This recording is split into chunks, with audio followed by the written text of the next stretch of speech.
Bueno, nos encontramos hoy aquí en otro espacio para dialogar con Javier Soto, nada más y nada menos. Bienvenido, Javier, ¿qué tal? Hola, muchas gracias. ¿Qué tal?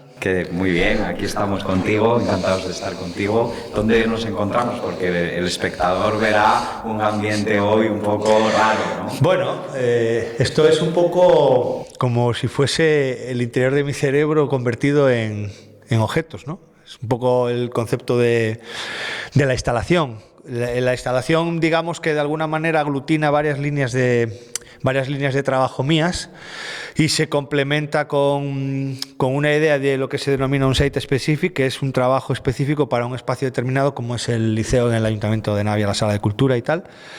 Y es un proyecto que he hecho exclusivamente para aquí. Entonces, para mí es como un contenedor de imágenes, como un contenedor de objetos y de toda mi capacidad expresiva y creativa formalizada, ¿no? En cuadros, en floreros, en moqueta, en vallas publicitarias, esculturas, un poco eso, dibujos, ¿no? Sí, vemos que es espectacular. Para quien no te conozca, tú realmente naces en Suiza. Lo que pasa es que mucha gente piensa que tú eres de Navia, ¿no? Sí, bueno, yo nazco en Suiza porque mis padres se conocieron allí, eran emigrantes gallegos y se conocieron allí. Entonces, digamos que yo estuve viviendo allí unos 4 años aproximadamente, ¿no? Se casaron allí, viví 4 años y luego, pues por avatares de la vida, nos acabamos viniendo a vivir aquí, por temas de trabajo, básicamente. Aquí te formas los primeros años de tu vida, la primaria, secundaria, haces el bachillerato y decides un poco ir a estudiar lo que ahora es tu profesión, que es pintor, eres artista, y te vas a Bilbao, ¿no? Allí te profesionalizas un poco en este mundo. Pero aparte de eso, también eres surfista, muy polivalente, surfista de todo tipo de olas y entre ellas las olas grandes, de ahí que luego construyes una firma que se llama Miedo a las Olas. Iremos hablando un poco a lo largo de esta entrevista un poco de todas esas facetas que tú tienes, porque eres un personaje muy poliédrico, ¿no? Sí, con muchas facetas. Sí, ¿no? digamos que me gusta tocar muchos palos, ¿no? Pero bueno, todo también un poco hilvanado en lo que configura mi persona, porque al final todo mi trabajo, por suerte, está relacionado con mi forma de ser, con lo que a mí me gusta hacer. Yo me considero un afortunado, porque bueno, son tiempos difíciles para todo el mundo, pero bueno, yo me puedo considerar un afortunado de dedicarme a lo que realmente me gusta, ¿no? Que al final también, que luego lo hablaremos explicando más detenidamente el concepto de miedo a las olas y de todo lo que conlleva un poco, pues es un estilo de vida. Para mí es un estilo de vida. Sí, has elegido además caminos bastante complicados, porque uno es el mundo del arte y otro es el mundo de las olas gigantes. ¿Cuál es más difícil? Parecidos, porque al final, independientemente de que te dediques a una cosa u otra en la actividad creativa, pues vivimos paradójicamente en unos tiempos en los que la sobreinformación abunda, las plataformas y los escaparates virtuales y físicos donde podemos mostrar nuestro arte parece que están en total ebullición y sin embargo parece que por otro lado en la sociedad la cultura en muchos aspectos brilla por su ausencia, o la cultura que se ve más representada pues tiene unos valores que a lo mejor yo no empatizo demasiado con ellos, ¿no? Entonces, bueno, tenemos que vivir un poco, tenemos que surfear esa ola un poco pues como podamos, siempre a nivel personal, porque yo creo que también es un poco mi filosofía de vida. Creo que está bien que forjemos nuestro camino, y creo que un cambio colectivo empieza por un cambio individual. Interesante eso. Creo que sí, yo creo que ¿Crees que para cambiar el mundo hay que ser partícipe del cambio? Yo no sé si para cambiar el mundo, pero obviamente tu entorno al menos. Yo creo que sí. Yo creo que como individuos tenemos la obligación ética y moral de intentar que todo nuestro entorno, en la capacidad, en la medida de lo que podamos, mejore. Da igual que sea nuestro entorno laboral, nuestro entorno familiar, nuestros amigos. Y creo que eso es una cosa, por ejemplo, que hay veces que nos olvidamos de esos factores y empezamos a valorar y empezamos a hacer cosas que nos afectan para bienes materiales, para otras, y perdemos un poco ese norte, y al final yo creo que es la esencia un poco. Yo creo que es la esencia. Sí, además tú vives en digamos que tu profesión, tu camino, el camino que tú elegiste sale un poco de lo establecido, ¿no? Porque a veces pues lo establecido es tener un trabajo en una multinacional, estudiar una carrera, estar sujeto a una nómina y al final tú pues te sales de esos tópicos, ¿no? Tú al final, tu profesión, tu vida en general no es la vida cotidiana de la mayor parte de la gente que nos rodea. ¿Cómo llevas eso? Porque eso al final también lo notas, ¿no? Sí, claro. Cuando que lo conoces notas a gente, en la sociedad, etcétera. Hombre, a ver, y lo notas sobre todo a nivel local, porque ahora llevo un tiempo viviendo en Navia, en el pueblo, y me resulta curioso que haya mucha gente que no sabía que yo me dedicaba a esto. Claro, porque yo mi formación desde que acabé el bachillerato y haces las pruebas de selectividad, efectivamente me fui a la Universidad del País Vasco, que luego contaremos el motivo por el que decidí irme ahí, porque había sopesado otras opciones y tal, pero bueno, al final acabé en Bilbao y mucha gente realmente me conoce por el negocio que yo tenía familiar con mis padres, de restauración, bueno, un negocio familiar, pero realmente había mucha gente que hasta ahora, que me sorprende muchísimo, no sabían que yo me dedicaba al mundo del arte. Sí, por eso yo decía también antes un poco que tú naces en Suiza. Mucha gente desconoce de tu alrededor que tú has nacido en Suiza y que viviste hasta los 4 años en Suiza. Y yo que te conozco, yo ni siquiera lo sabía, ¿no? Por eso a veces sorprende gente cercana que tenemos y no conocemos facetas de... Bueno, pero es un poco por lo que te hablaba antes también, que a veces vamos como en una carrera, en una huida hacia adelante y nos olvidamos de que al que menos conocemos es al que tenemos al lado. Y a lo mejor resulta que conocemos más al famoso que seguimos en el Instagram o en el Facebook de diario y no sabemos el nombre de sus hijos, el nombre de dónde nace, no sé qué, y tenemos un colega de toda la vida y resulta que no sabemos que tiene una hermana, por ejemplo. Son esas paradojas que suceden a día de hoy, que están muy presentes, pero que son un síntoma manifiesto de la sociedad en la que vivimos.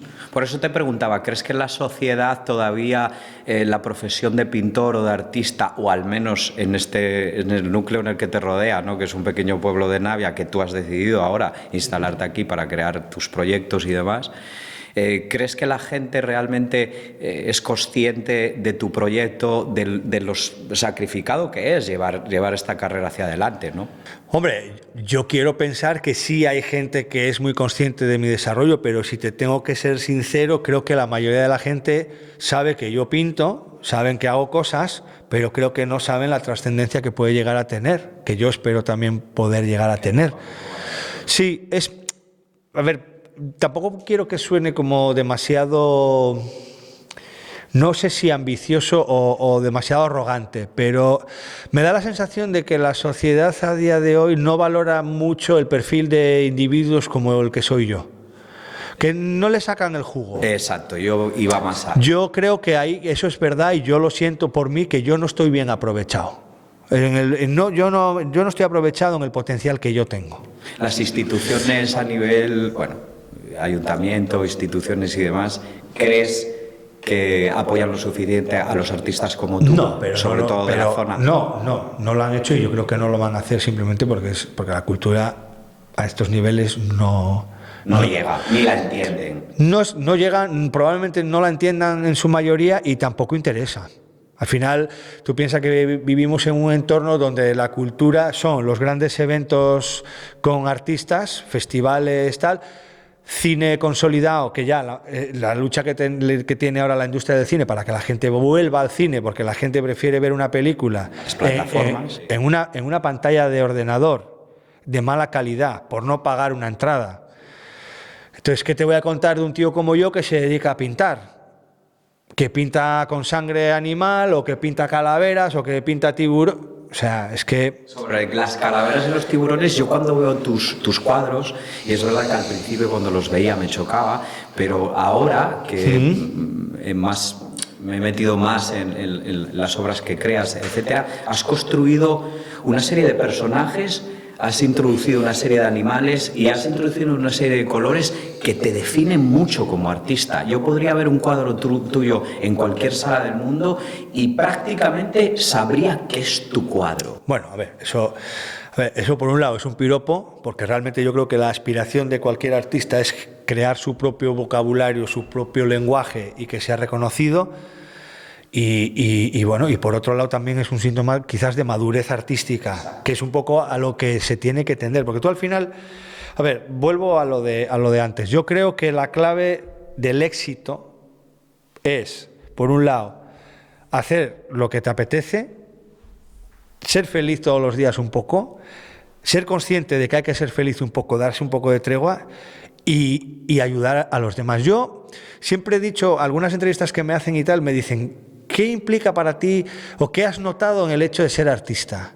A mí, si lo tengo que decir sinceramente, no es que haya mejorado como pintor o que como artista pues esté vendiendo un cuadro a X precio. Yo es que creo que el arte a mí me ha hecho mejor persona. Y creo que eso... O sea, que en realidad eso... Muchas veces pensamos que el artista busca el éxito. ¿No crees que el éxito es una palabra muy manoseada en la relación de que el éxito para un artista es ser reconocido, trascender? El éxito está mal interpretado. Ahí voy. Es decir, por un lado está el éxito que nos venden en las redes sociales, en la televisión, que es ese éxito del glamour, el dinero rápido, la fama. Eso es un éxito a ciertos niveles, y luego a otros niveles hay gente que es muy exitosa a ese nivel y luego su vida personal es una mierda.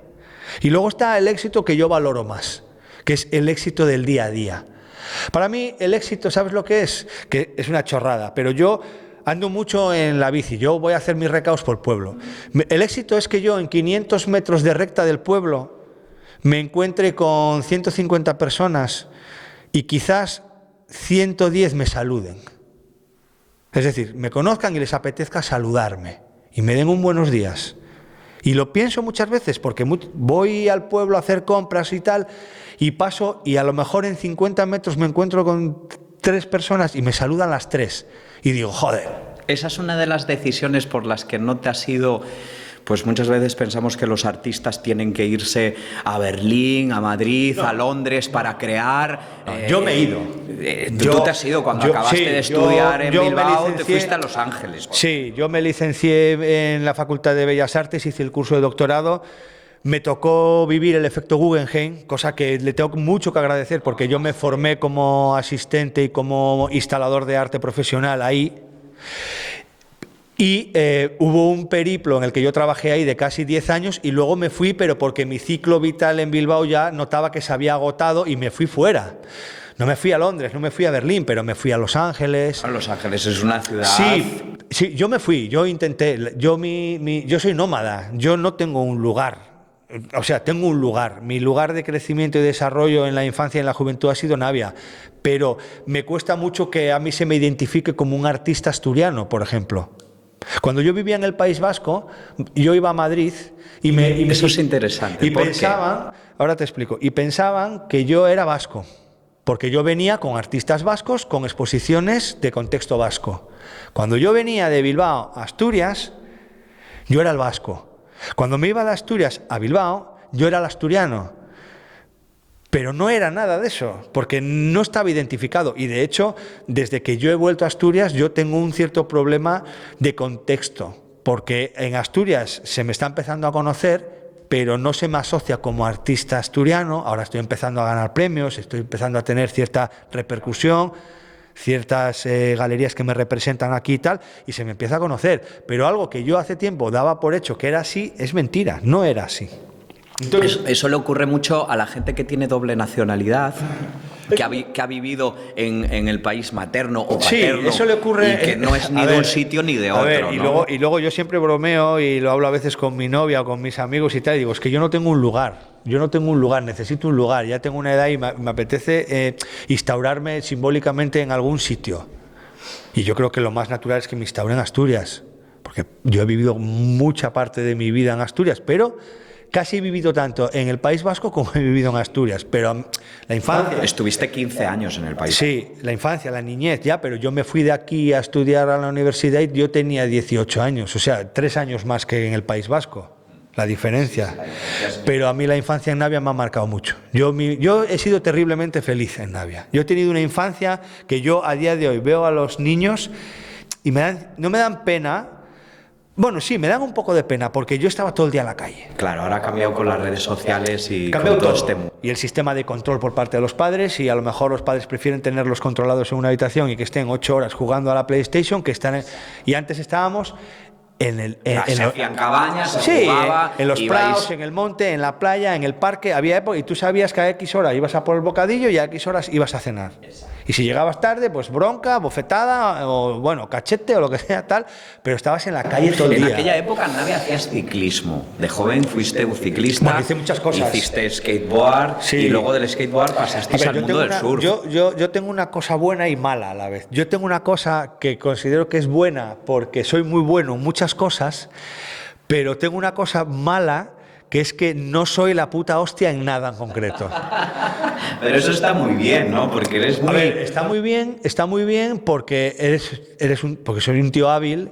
Y yo, por ejemplo, siempre he hecho mucho deporte. En el instituto jugué al baloncesto, ganamos un montón de partidos, teníamos un equipo a la hostia, corría campo a través, también se me dio muy bien, quedé también como segundo de campo a través en los juegos escolares de no sé qué año, luego cogí la bici, arrasé con la bici, luego cogí el skate, se me daba bien, luego empecé con el surf, se me daba...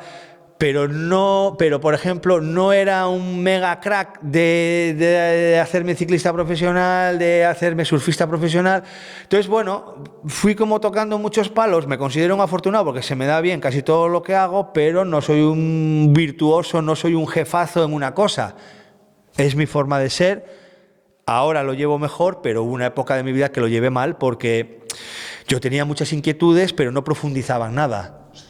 Claro, entonces, ¿qué pasa? Yo también con el mundo del arte, si algo de reconocimiento me falta también es quizás porque yo tampoco soy un artista al uso, porque los artistas suelen estar 8 horas en el estudio y a lo mejor yo no estoy 8 horas, yo igual estoy 8 horas en la playa y voy y luego pinto y pagas tu precio porque la sociedad necesita ubicarte en un sitio.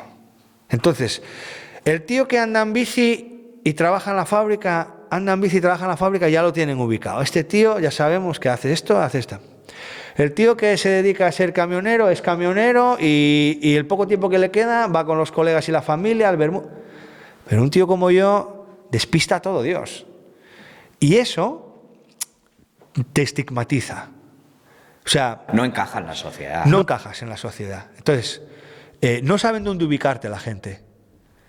Por eso yo hablaba antes de que estos oficios de artista, pues la gente todavía le queda un largo recorrido de aceptación.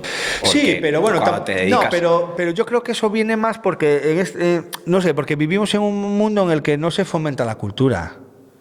O sea, sí, talleres de literatura, no sé qué, lo que tú quieras tú, pero es que la gente va para casa y lo primero que hace es abrir el Instagram. ¿Y en el Instagram qué te encuentras? ¿Qué opinas de las redes sociales? Porque en las redes sociales los artistas os podéis, podéis mostrar, os pueden conocer, pero también tiene un lado oscuro. Yo creo que van a faltar 2 o 3 generaciones hasta que sepamos manejar realmente el poder de Internet y de las redes sociales. Me facilita estar en un pueblo y estar viendo lo que se está produciendo artísticamente en cualquier parte del mundo, eso es verdad, pero también creo que hay mucha mentira. Y también creo que hay gente que vende humo. Es decir, que han instrumentalizado las redes sociales y lo que debería de ser un medio para un fin se ha convertido en un fin en sí mismo. Ese es el problema que yo le veo. Nos estamos dando cuenta, yo me doy cuenta. Sí, y pero yo mismo, del contenido que yo creo, muchas veces que vamos a la montaña y mostramos lo más bonito. Y la montaña, por ejemplo, en este caso, tiene sacrificio, te llueve, pasas frío, y en vuestro mundo igual, solo se ve lo que parece que es bonito de la profesión. Pero yo te cuento, yo desde mi experiencia personal, yo tengo 2 perfiles de Instagram. Uno, mío personal, que voy colgando obra, muy de vez en cuando cuelgo alguna foto de surf, pero no cuelgo cosas personales. Es un perfil abierto. Yo no cuelgo una foto contigo tomando un vermú, porque es que creo a nadie le interesa. Yo utilizo eso como una plataforma de información. Hay gente que le encanta, pues pone la foto de la fabada que está comiendo, 2 horas más tarde del gin tonic que está todo. Vale, muy bien, es otro perfil de consumo de Instagram. Yo no soy así. Y luego tengo el de la marca. Son semiprofesionales los dos perfiles, pero lo que veo es que la gente se está perdiendo la vida que tiene delante de los ojos porque la filtra por la pantalla. Y de hecho estamos viendo ya muchos conciertos donde los grupos obligan a que a los 2 minutos, tienen 2 minutos para sacar fotos y grabar vídeos, y a partir de ahí apagar los móviles y el concierto comienza. Si no, se anula el concierto. Porque es que también es triste que tú estés pagando 80 euros por ir a ver un artista y, tío, y que estés el 90% del concierto viéndolo a través del móvil para grabar. ¿Para qué?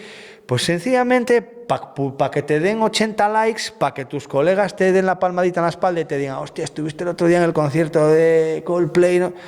Y lo vas Vivimos en una sociedad, y yo lo hablaba contigo, vivíamos en una sociedad, decía Galeano, en la que se valora más el funeral que el muerto, la boda que el amor. Claro. Vivimos Ahora en una están de sociedad, moda las bodas. Exacto. Que se valora más el continente que el contenido. A ver, ahora por ejemplo hay un formato de boda que es como una boda que intenta quitar esa línea rancia, porque la gente se quiere casar, y hay una boda que es como guay, la boda cool. Oye, que me parece muy bien que la gente lo haga, pero, hostia, es todo. Vivimos en una sociedad de la representación. ¿Qué quiere decir eso? De proyectar una imagen. Que nos interesa mucho más el envase que el contenido. Entonces, la gente vive siendo un envase andante. Puede llevar ropa guay, puede llevar una sonrisa, puedes tener los dientes perlados, puedes tener un tatuaje de la hostia, no sé qué, pero luego de esa gente llega a casa la mayoría y es una pobre desgraciada. Se mira en el espejo y es un... El éxito, que antes, retomando un poco lo que hablábamos, el éxito no se basa en exponer una gran galería, ni en la validación, ni en proyectar una imagen. El éxito se basa precisamente en hacer aquello que es... Hay muchos momentos del día que te puedes sentir una persona exitosa. Yo, por ejemplo, voy a la playa y de repente me pillo una ola y hago una cosa que hacía, una maniobra que hacía años que no hacía, o hago un gesto, o hago una cosa, o estoy con no sé quién y es un momento de felicidad y para mí ya es un éxito. Voy para casa, veo a mi perro menearse esperando a sacarlo, voy a sacarlo por ahí, una tarde de estas con viento sur, 23 grados, me está dando en la cara el atardecer y voy con mi perro allí que va paseando, cagando y meando feliz y digo, joder, esto es el éxito. Lo otro, que es de puta madre también, poder ser millonario, tener mucho dinero y tal, eso claro que todo el mundo lo ansía. Y a mí me gustaría no tener preocupaciones en la vida. Me gustaría levantarme por la mañana y no preocuparme de si tengo 2.000 o 3.000 euros en el banco y a ver qué pasa el mes que viene si no consigo vender un cuadro o no hago una expo o no me llaman para ir a instalar una exposición a no sé dónde. Claro, el que diga que no es un cínico. Ahora, yo también lo digo, a mí me encantaría vivir del arte, pero tampoco no quiero ser un multimillonario del arte. Con vivir me llegaría, pero tristemente no puedo hacerlo. Me dedico a otras facetas del arte, que también es una jodienda, porque muchas veces estás trabajando para artistas que tienen una calidad inferior a la tuya, pero sin embargo están bien posicionados, venden sus piezas a no sé cuánto y tal. Por supuesto, joder, y el que diga que no tiene envidia de eso, pues es un cínico y un mentiroso. Has colaborado con muchos artistas, montas para otros artistas, sí. Aprendiste en el Guggenheim cuando se construyó el Guggenheim. Sí. A ver, yo trabajo de asistente para uno de mis mejores amigos, que es un chaval que vive en Nueva York, que ha estado en la Bienal de Venecia, que ahora está exponiendo en el Guggenheim, que antes de venir a montar esta exposición estuve con él allí 2 semanas, y que es un tío que curiosamente, y volviendo a nuestro tema, es un tío que parece ser que proyecta una imagen de éxito de la hostia y que le va que le va de perlas en Nueva York y el tío va con el agua al cuello todo el día. Pero como vive en Nueva York y expone en el Guggenheim, la gente ya piensa que este tío es millonario. Este tío, hay exposiciones que gana menos que yo. Sí, claro. No, literal, hay exposiciones que gana menos que yo. Pero también es que sabe o proyecta esa imagen, ¿no? Y la gente lo compra. No, es que el sistema está montado así. Es que a lo mejor el comisario de la exposición va a ganar 6.000 euros y él como artista igual va a ganar 3.000 o 4.000. Es que... Algo falla. Bueno, algo es lo que hay. Ahora mismo es lo que hay. Y yo, por ejemplo, voy como asistente de él y hay veces que igual mi prima es mayor que la de él. Son cosas...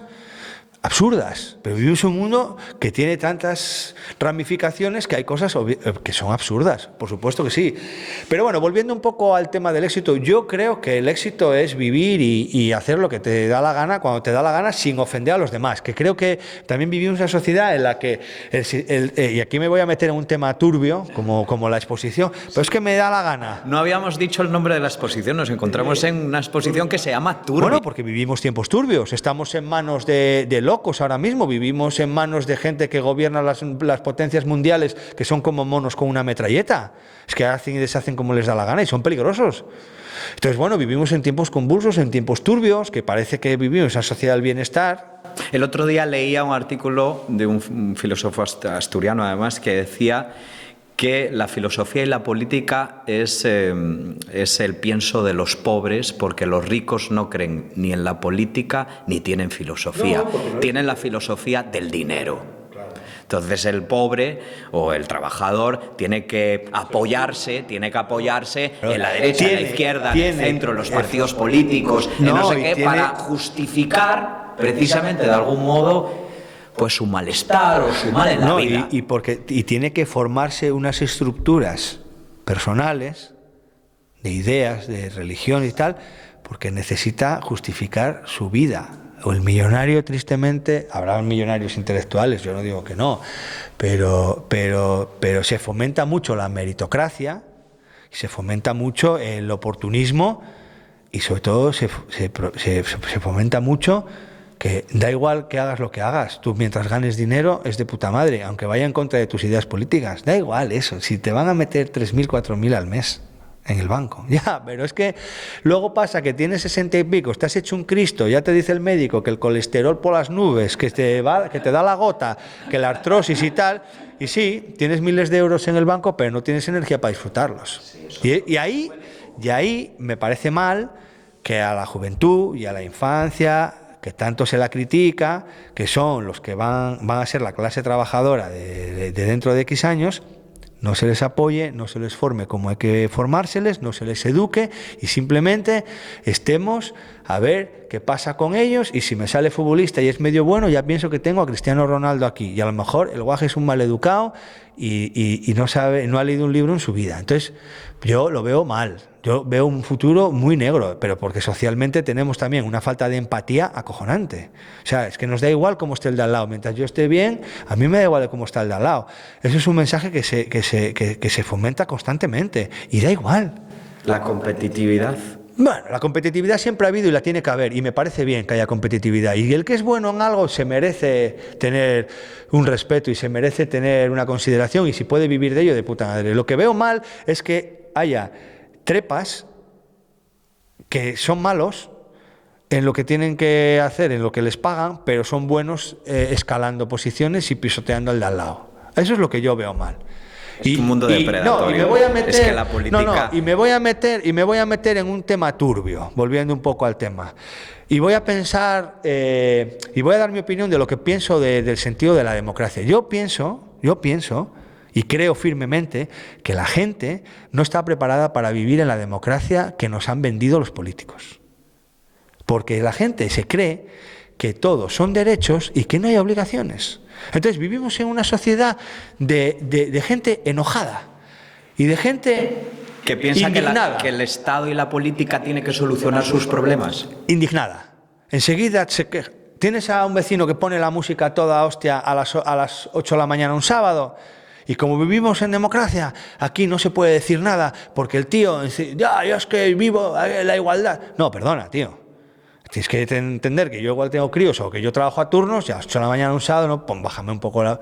Entonces, vivimos en una sociedad en la que fomentan eso, porque al final ahí, entonces, entre todos los indignaditos nos pegamos, y los de arriba siguen haciendo caja y dicen, que se peguen entre ellos, porque mientras se pegan entre ellos no tocan los cojones aquí arriba. Luego ya les vendemos la campaña electoral y ya les vendo la moto y me van a votar o no me van a votar. El fútbol es uno de esos deportes que sirve de lanzadera del opio del pueblo. Sí, ¿no? Bueno, pero el fútbol, pero cuando ha habido sociedades más cultas también existía el fútbol.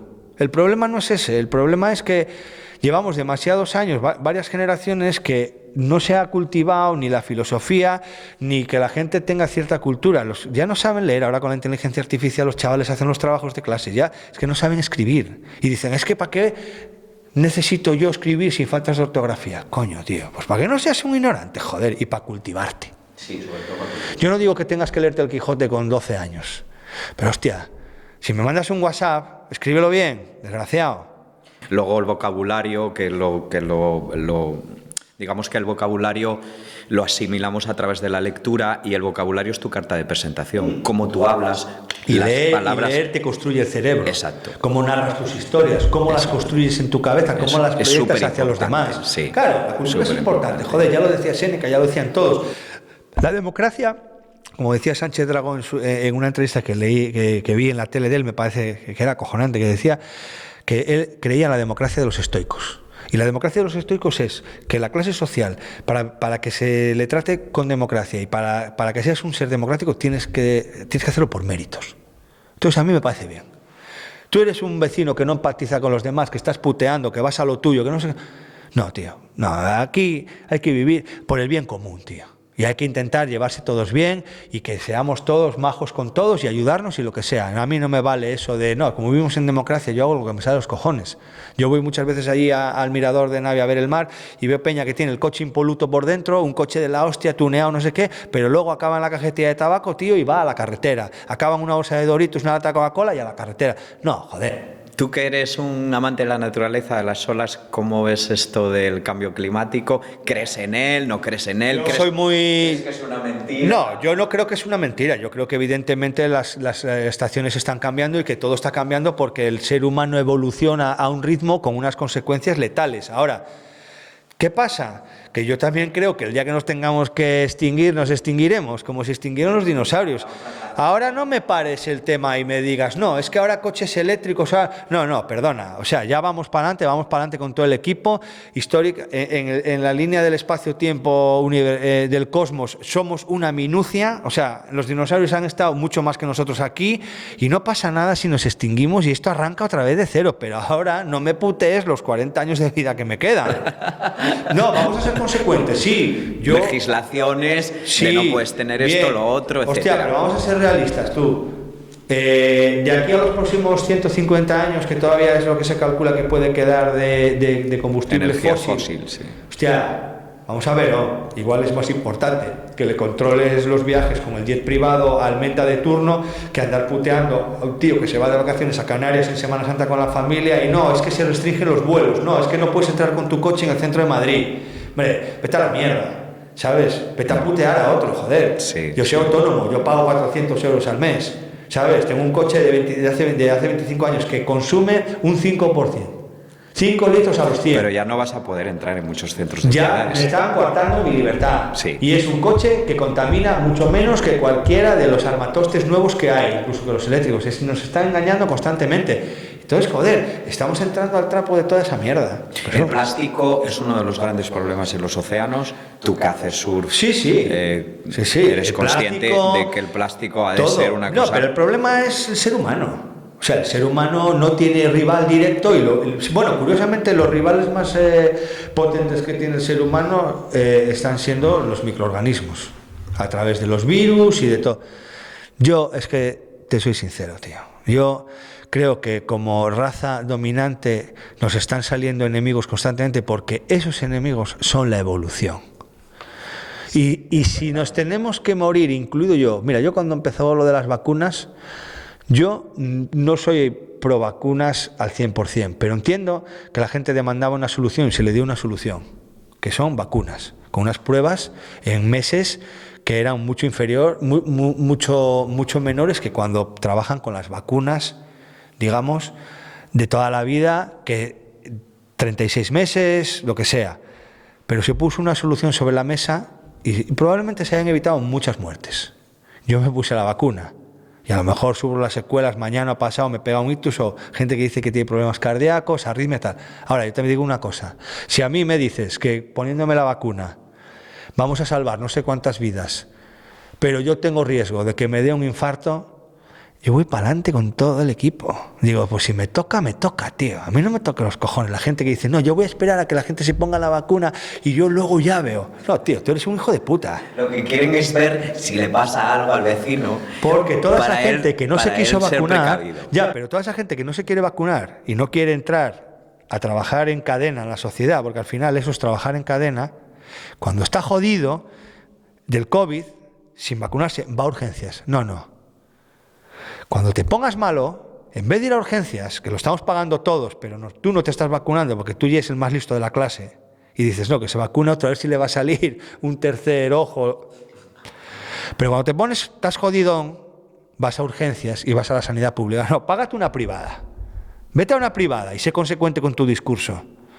Entonces, hay mucha hipocresía, y ahora acabas de decir que sé consecuente con tu discurso, y no nos vamos a centrar demasiado en política, porque no hemos venido a hablar de la política, pero sí que hay cierta hipocresía con lo que decimos y lo que hacemos. Claro, falta un... Yo, mira, lo hablaba todavía antes de ayer con un amigo y tal. Yo le decía, mira, yo puedo estar con un neonazi sentado en una mesa y si el tío me demuestra que es íntegro y que sus ideas van conforme su forma de ser, yo probablemente no, seguro que no voy a estar de acuerdo con él, con su discurso neonazi. Ahora, si eres un tío íntegro, yo me voy a poder tomar una cerveza contigo ahí. Ahora, lo que no voy a hacer es sentarme con un tío que me está diciendo una cosa y luego por la espalda hace otra. Yo es que valoro muchísimo la integridad de las personas. Y en esta sociedad eso falla muchísimo. Es que no la hay. Sí, yo es que encontrar gente íntegra es eso, es ser un unicornio. Y que dices, joder, que no, que sí. Bueno, pero... No nos centramos en la política, pero es que la política es importante y la sociedad lo sé. Y además, si nos centramos en la política, tú eres una persona muy crítica. Bueno, yo soy una persona que miro por el bienestar de mi gente alrededor. Y de la misma manera que te digo que si nos tenemos que extinguir, nos vamos a extinguir y que no importamos un cagao y que mi vida es una... Cuando se está muriendo gente en África todos los días y no hay un drama y luego viene aquí... Se muere no sé quién, 3 muertos en un accidente de tráfico, ¡ay, qué disgusto! Perdona, tío, se está muriendo gente cada minuto que pasa en otros lados, pero es que eso es como los votos, y sigo en política. El voto de un catalán, el voto de un vasco no vale lo mismo que el voto de un asturiano. Y que me perdone a la gente, y que pongan opiniones si quieren, pero es que no vale lo mismo. No vale lo mismo. Lo sabemos. Y yo, como asturiano, pues eso me jode. Sí, porque, bueno, nuestro Estado se conforma de autonomías, cada autonomía... Lo que sea. Bien, pero es la realidad. No valen lo mismo. Sí, entonces, que no me hablen de democracia. Y a partir de aquí ya empezamos a hablar, si quieres, del sur. No, porque me puedo enfangar en cosas que luego puedo ganarlo, porque al final el miedo a las olas también es una actitud, es una forma de vida, es una marca que creo en función a una experiencia. Bueno, lo que quiera, pero resumiendo, vivimos en una falsa democracia, en una democracia para mediocres y para cobardes. ¿Cómo ves el mundo del arte? Tú que estás inmerso en él, que estuviste muchos años inmerso en él y que sigues inmerso en él, ¿cómo ves el mundo del arte en un futuro? Sobre todo los jóvenes, ¿no?, que vienen. ¿Crees que tienen intereses pictóricos, escultóricos, sí, etcétera? Yo últimamente, además es una cosa que me gusta mucho, que para mí es lo que me valida el trabajo, es que mi trabajo a la gente joven le gusta y para mí esa es la mejor señal. Más que venderle a no sé quién. Tu público es mayoritariamente joven. Mi público es mayoritariamente joven, de lo cual me siento enormemente orgulloso y para mí eso sí que es un éxito. Eso es un éxito y que me tomen como referente es un éxito y que vengan a mis exposiciones y que me respeten como artista. Mucho más que la gente de mi edad, que también lo respeto y también hay gente que le encanta y está muy bien. Pero una señal de que mi arte está sano es que a la gente joven le guste. Sí, y es verdad que hemos pasado una época en la que las generaciones eran muy tecnológicas, pero ahora se está volviendo mucho al uso de hacer con las manos. Hay gente que está volviendo un poco a esa vuelta a lo rural y al oficio también, ¿no? Al oficio de hacer, de pintar. Estoy conociendo a mucha gente asturiana que está pintando, que está haciendo cosas, bueno, que dentro de su línea de trabajo son muy interesantes y están volviendo un poco al oficio y están volviendo con una actitud muy de volver a reivindicar, un poco de estar con los pies en la tierra y de pensar que esto no es Matrix. Sí, la vida un poco más ecológica, más ligada a la naturaleza, más real. Más real, porque, a ver, la inteligencia artificial está ahí y es una herramienta acojonante.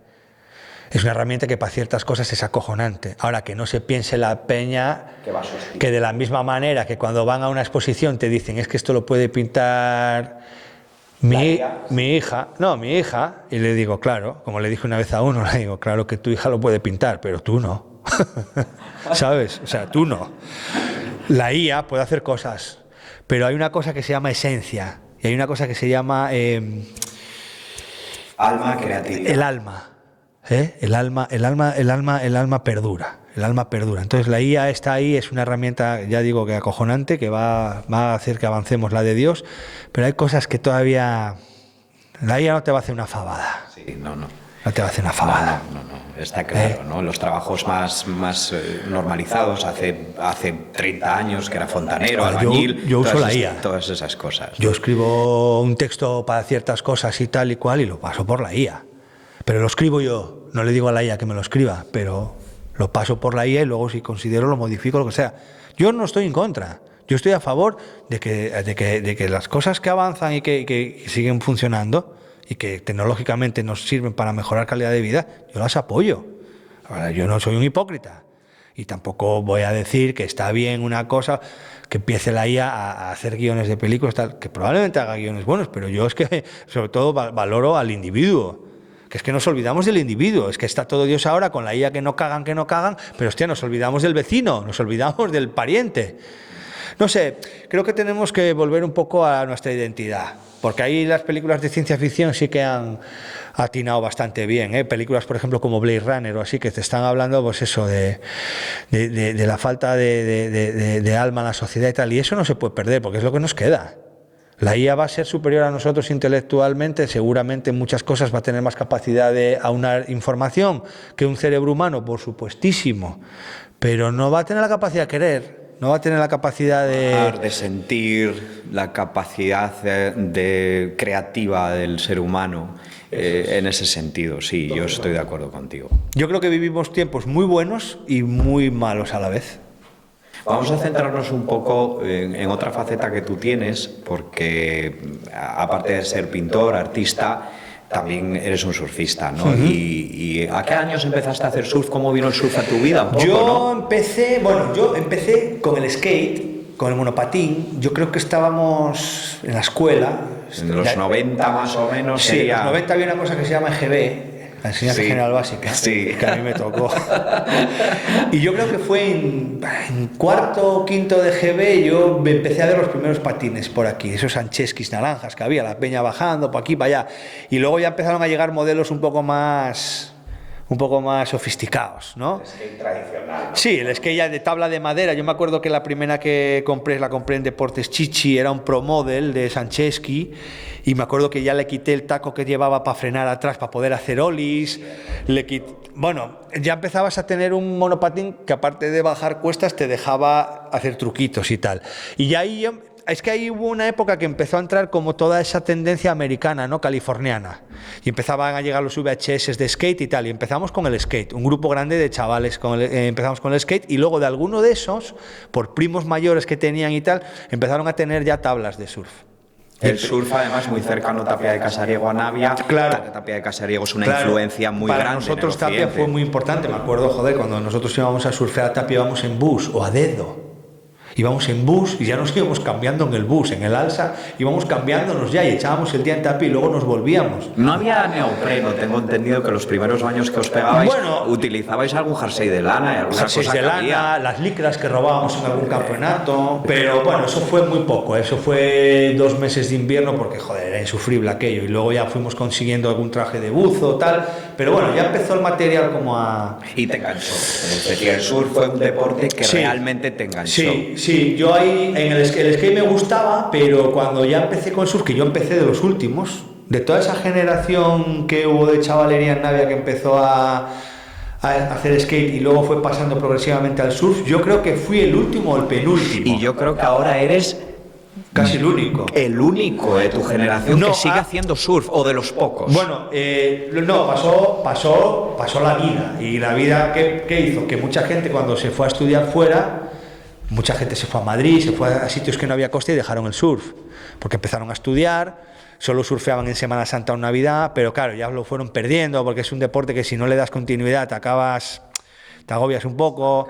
Sí. y se fueron casando. Entonces hubo gente de mi generación que estuvo como 15 años, 20 años que se dejó el surf porque vivían fuera, Madrid, Barcelona, tal, y luego hace unos años han vuelto como a recuperar, pero muy pocos, un porcentaje muy pequeño. Pero de aquella gente que estábamos, digamos que de surfear a diario y de mirar el mar y de estar en contacto con las olas y tal, yo creo que soy el único.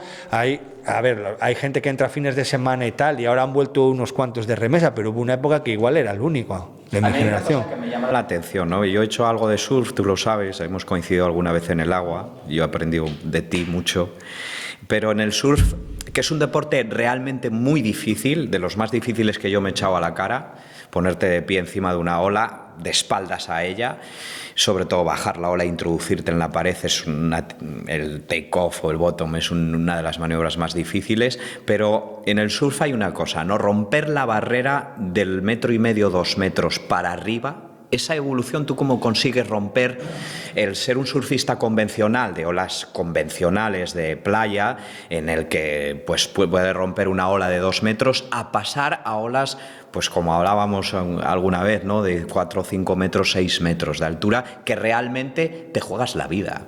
Porque te gusta. Porque tú vas aprendiendo a surfear y te vas dando cuenta que los días que está más grande el mar, joder, te lo pasas mejor.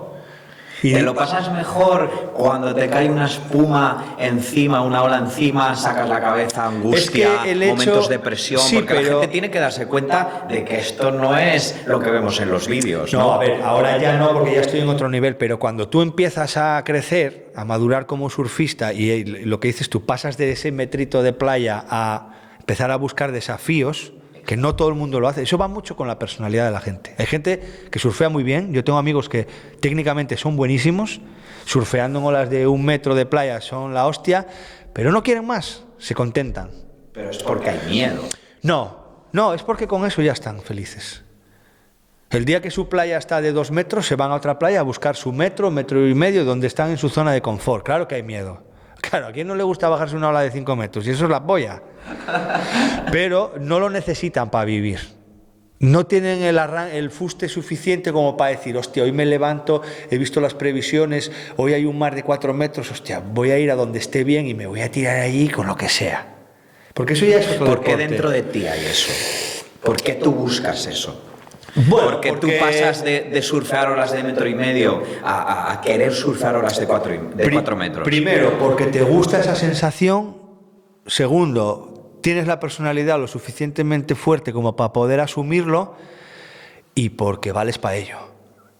Porque una cosa va de la... Yo fui ciclista, competí, pero competí hasta juveniles, bueno. Pero ahora volví a la bici, hace unos años, y joder... Ahora hay un boom de la bici de la de Dios. Y yo veo peña por ahí que no había cogido una bici y ahora de repente un fin de semana, un día, se cascan 6 horas de bici y se hacen 180 kilómetros. Yo, personalmente, y he competido en bici, cuando yo corría las carreras, las distancias más largas podían ser entre 80 y 100 kilómetros. Yo hoy, a día de hoy, te aseguro que aunque tenga todo el día y haga un día de la hostia, yo no te voy a hacer más de 80 100 kilómetros encima de una bici. Y hay gente que te la encuentras luego tomando un café y te dice, no, hoy salimos a las 9 de la mañana, llegamos a las 2:30, hicimos 170 kilómetros, fuimos hasta Avilés y volvimos. Yo no lo hago, no tengo esa necesidad. Yo en la bici soy ese surfista de 1 metro. De 1 metro. Pero sin embargo en el agua no. En el agua no, pero porque en el agua yo me encuentro bien, yo soy un tío muy acuático y tengo y tengo un surf muy formado en el tema de olas grandes y sobre todo, más que físicamente, la cabeza. La cabeza. O sea, si eres un tío que te gusta luchar en la vida y que te gustan los retos y las cosas difíciles, vas a ser pintor y surfista de olas grandes. Claro. Antes te decía, ¿por qué elegiste esos caminos tan difíciles? No los eliges. Pero llegaron a tu vida. Sí, ¿no? Porque tienes tenacidad y porque te gusta eso. Por eso siempre voy a ser un... Yo siempre digo que, aparte que el surf es uno de los deportes más bellos que me he echado a la cara, no solo por el contacto con el elemento natural, porque estás en ese elemento natural. Me gusta la montaña, hacer senderismo, subir montañas, etcétera, pero reconozco que el surf te introduce tanto en el elemento natural que creo que hay pocos deportes como él. A ver, el surf tiene una cosa que no pasa, por ejemplo, en la montaña, que para mí son muy parecidos, ¿no? Pero hay una cosa y es el movimiento. O sea, tú vas a una montaña y la montaña está ahí. Y dices, bueno, puedo ir por esta vía, puedo ir por allí, hoy está nevado, vamos a hacer esto. Tiene sus dificultades, pero tú llegas al mar y es que las cabronas de las olas vienen a 8 nudos de velocidad, rompen en 2 segundos y cuando te has dado cuenta está en la orilla. Y eso... Y una de las cosas que los surfistas además hacéis, cosa que en montaña no ocurre, es que los surfistas de olas grandes perseguís borrascas. Sí, claro, persigues borrascas porque son condiciones excepcionales que solo en ciertos sitios las puedes surfear. Tú un día normal de condiciones de un mar de metro y medio con un viento terral en toda la costa, sabes que más o menos tienes 4 o 5 posibilidades, dependiendo de la marea y de tal. Con mares muy grandes sabes que hay 1 o 2 sitios donde puedes ir. Ya si el viento es de determinada dirección, ya tienes un sitio solo a donde ir. Y entonces ya coges y vas. Y ahí vas como va un alpinista, tío. Tú ya tienes tu ritual. Tú sabes el día anterior que va a haber 5 metros en la ola de turno. Tú el día anterior preparas el material, metes las tablas en el coche, porque son tablas enormes, tienes que hacer sitio, reclinas el asiento del copiloto, metes la tabla, metes las quillas, metes los chalecos de impacto, metes el neopreno. Ya hay un ritual. Yo, personalmente, el día anterior ya lo hago antes de irme a la cama, porque al día siguiente probablemente va a ser un baño a una hora muy temprana, con lo cual no quiero ponerme a hacer eso antes de irme. Quiero estar tranquilo, desayunar y irme, porque esa noche ya no vas a dormir bien. Esa noche duermes inquieto. Ya sabes que va a haber unas olas de la hostia, te cuesta dormirte, te despiertas 3 o 4 veces por la noche, hay un punto ahí adrenalínico. Yo siempre me pregunto, ¿ha tenido que ver algo en tu evolución como surfista el tener cerca de casa un spot que no lo vamos a nombrar, pero un spot que da olas grandes en ciertas condiciones? Porque tú en País Vasco ya surfeabas en La Galea, en Rocaputa, en spots que son conocidos, que son de olas grandes. Sí, ¿no? Yo cuando estábamos en el instituto había días que el 90% de la gente se quedaba en la orilla y yo entraba con otro o con otros 2 al agua. Ya en la medida de lo que podía yo ya forzaba mis límites, pero eso es porque lo tienes dentro, eso es porque te gusta. Y la otra gente se queda en la orilla mirando cómo tú surfeas y no están pasando envidia, están diciendo, hostia, qué locos están, o sea, no tienen ganas porque no lo necesitan, no se lo pide el cuerpo. ¿Ha habido influencias de algún surfista que te haya influenciado mucho? Mick Fanning, Shane Dorian... ¿Algún surfista que hayas seguido? Tengo varios. Dicho, más que surfistas, ha sido un referente en mi vida. Más que surfistas, tengo gente en la vida. Hombre, algún surfista tengo, pero tengo gente que puede venir desde el deporte hasta el mundo de la cultura que, joder, me parecen verdaderos referentes, ¿no? Sí. A ver, yo, por ejemplo, en el surf, un tío como Kelly Slater, que ha sido capaz de renovarse, de pasar de su generación a volver a reiniciarse, cambiar su manera de surfear para actualizarse con los surfistas que venían jóvenes y ser capaz de estar ahí adaptado con casi 50 tacos como ha estado hasta este año, que se ha retirado con 52. A mí eso me parece la hostia, pero ya no porque el tío sea Dios surfeando, sino por la capacidad mental y la capacidad que tienes tú de decir, hostia, no, toda mi generación se ha quedado atrás, son entrenadores de grandes surfistas, pero no, yo voy a seguir batiéndome el cobre. Eso, por ejemplo, me alucina, pero también me alucina gente del pensamiento. Personas como Escotado, por ejemplo, ¿no? Que tienen una manera de ver la vida que dices, joder, a esta gente no se le saca partido. Yo creo que a Escotado en este país se le ha hecho mucho de lado porque se introdujo mucho en el mundo de las drogas y estudió las drogas y demás, pero como filósofo y pensador que hizo los Hijos del Comercio y hizo otros libros, creo que Escotado es un referente. Te hablo de Escotado como te hablo de gente. Yo me acuerdo también de este señor que presentaba días de cine en la tele también, era acojonante, ¿sabes? Ese tío te soltaba lo que le daba la gana por la boca. Ya no hay esa cosa, ya es todo muy impostado, ¿no? Sí, bueno, la televisión ha cambiado mucho desde los 90 hasta ahora. Sí, bueno, ¿no? Yo es que no veo la tele, yo no tengo tele. ya va a empezar, pero sí que a veces veo podcast, veo algún formato y me saltan a lo mejor en YouTube algún vídeo pues, de lo que se lleva ahora. El hormiguero me parece infumable, pero por ejemplo Broncano, que toda la gente dice, hostia, Broncano, es un tipo de periodismo que a mí no me gusta. Me parece que es un periodismo no fácil. ¿Poco serio? No, es serio y no es fácil de hacerlo, pero hay un posicionamiento por parte del entrevistado que a mí no me gusta, que es que el entrevistador utiliza al entrevistado sin que se dé cuenta o dándose cuenta para montar su propio show. Y a mí eso no me gusta. La estrella ya no es el entrevistado. No, ellos venden la historia como que la estrella es el invitado de turno, pero en realidad, si te das cuenta, la entrevista, el formato de la entrevista, el tío está haciendo preguntas, pero antes de que acabe la respuesta del otro, él ya está metiendo una cuña o ya está llevando la conversación para él ganarse al público. Y a mí eso es lo que no me gusta de gente así, de ese tipo de entrevistas. No me gusta. Yo voy a una entrevista, me haces la pregunta, yo te desarrollo la respuesta, me sigues preguntando, la deriva de la conversación va hacia donde queramos, pero no me gusta que te estoy dando una respuesta o antes de darte la respuesta tú ya estás dando una respuesta, como dando por hecho que esa respuesta que yo iba a dar es la que tú estás diciendo, por ejemplo. Yo creo que hay que saber escuchar, ¿no? Por eso cuando pero la gente lo que quiere es un programa de máxima a audiencia. Ahora lo tenemos en un canal público con un montón de pasta para ver ahí a... Bueno, son los tiempos que vivimos. El día que yo...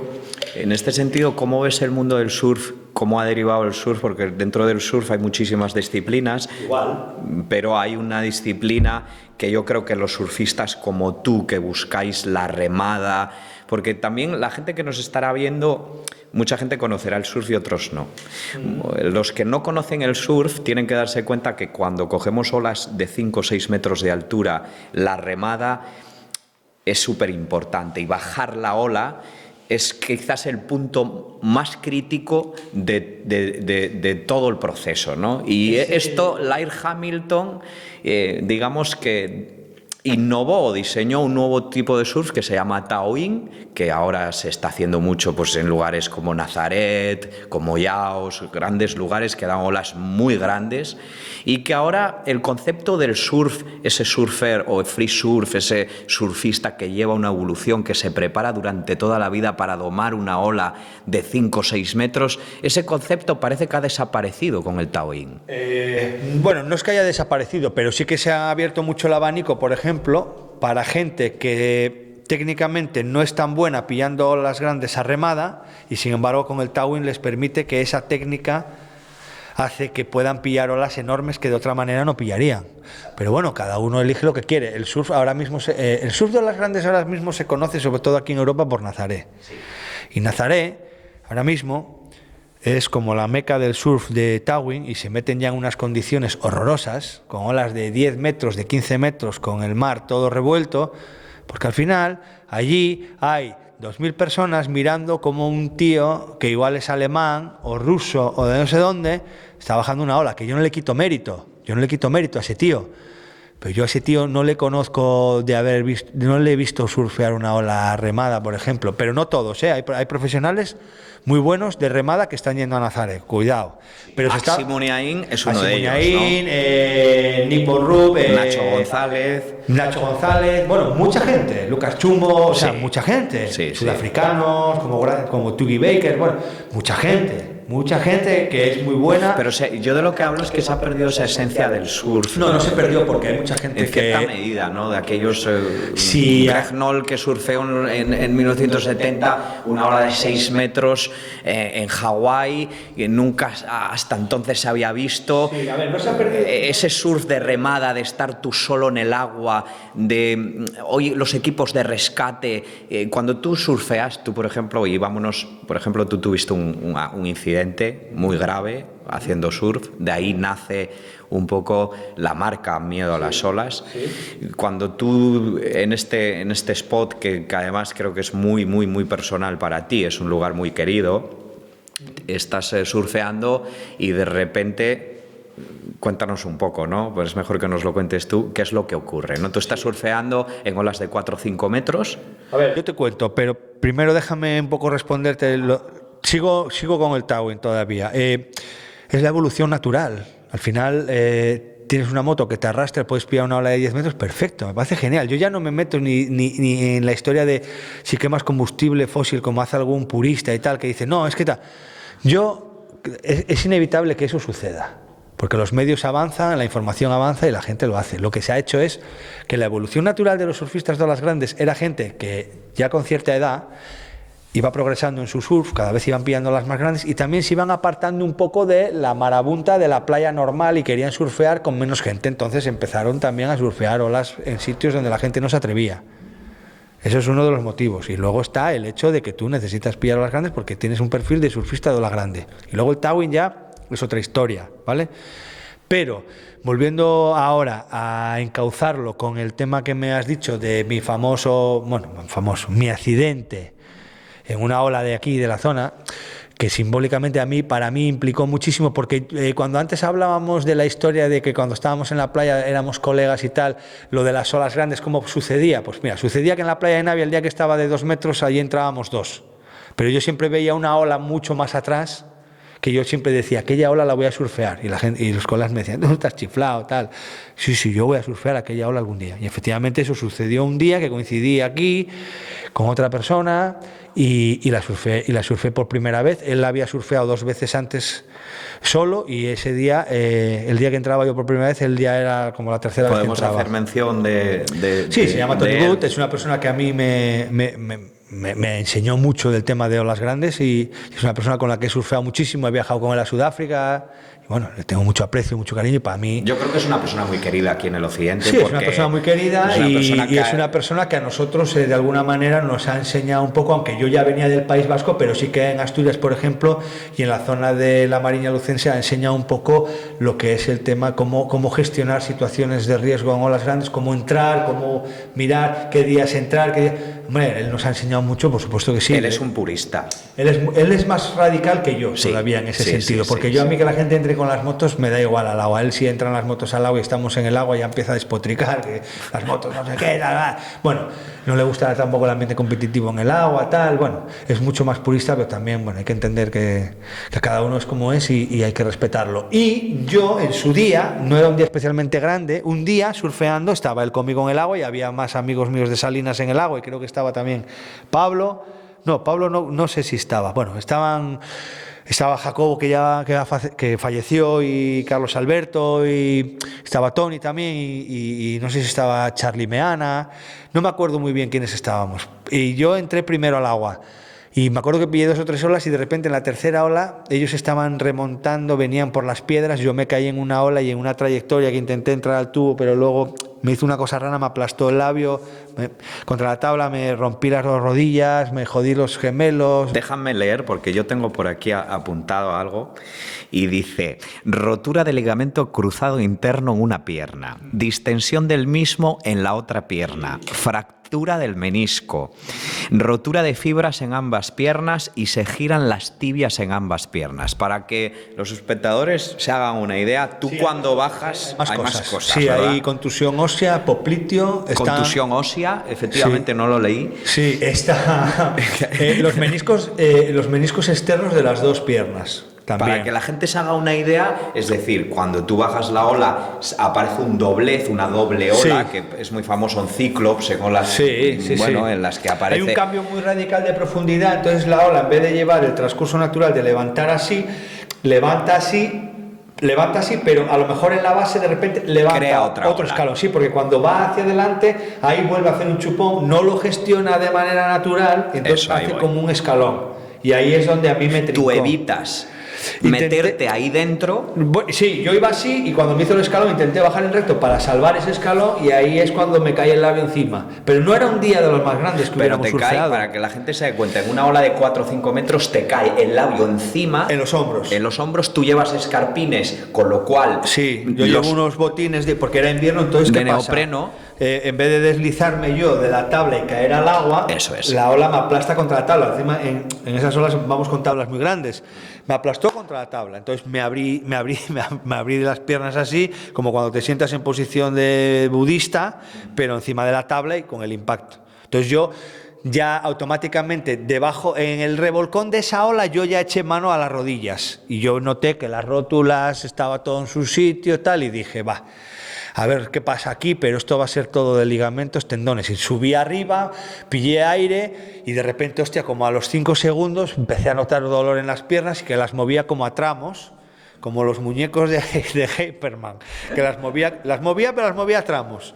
Y dije, buf, aquí hay un Cristo de la de Dios. Y ya empezó un dolor muy grande, empecé como a marearme y tal, entonces le dije a Tony, hostia, necesito salir. Y Jacobo... Pero es que esto, la gente tiene que darse cuenta de que cuando tú sales a superficie, las olas siguen viniendo. En ese caso no. En ese caso pero vino esa ola... en un canal, ¿no?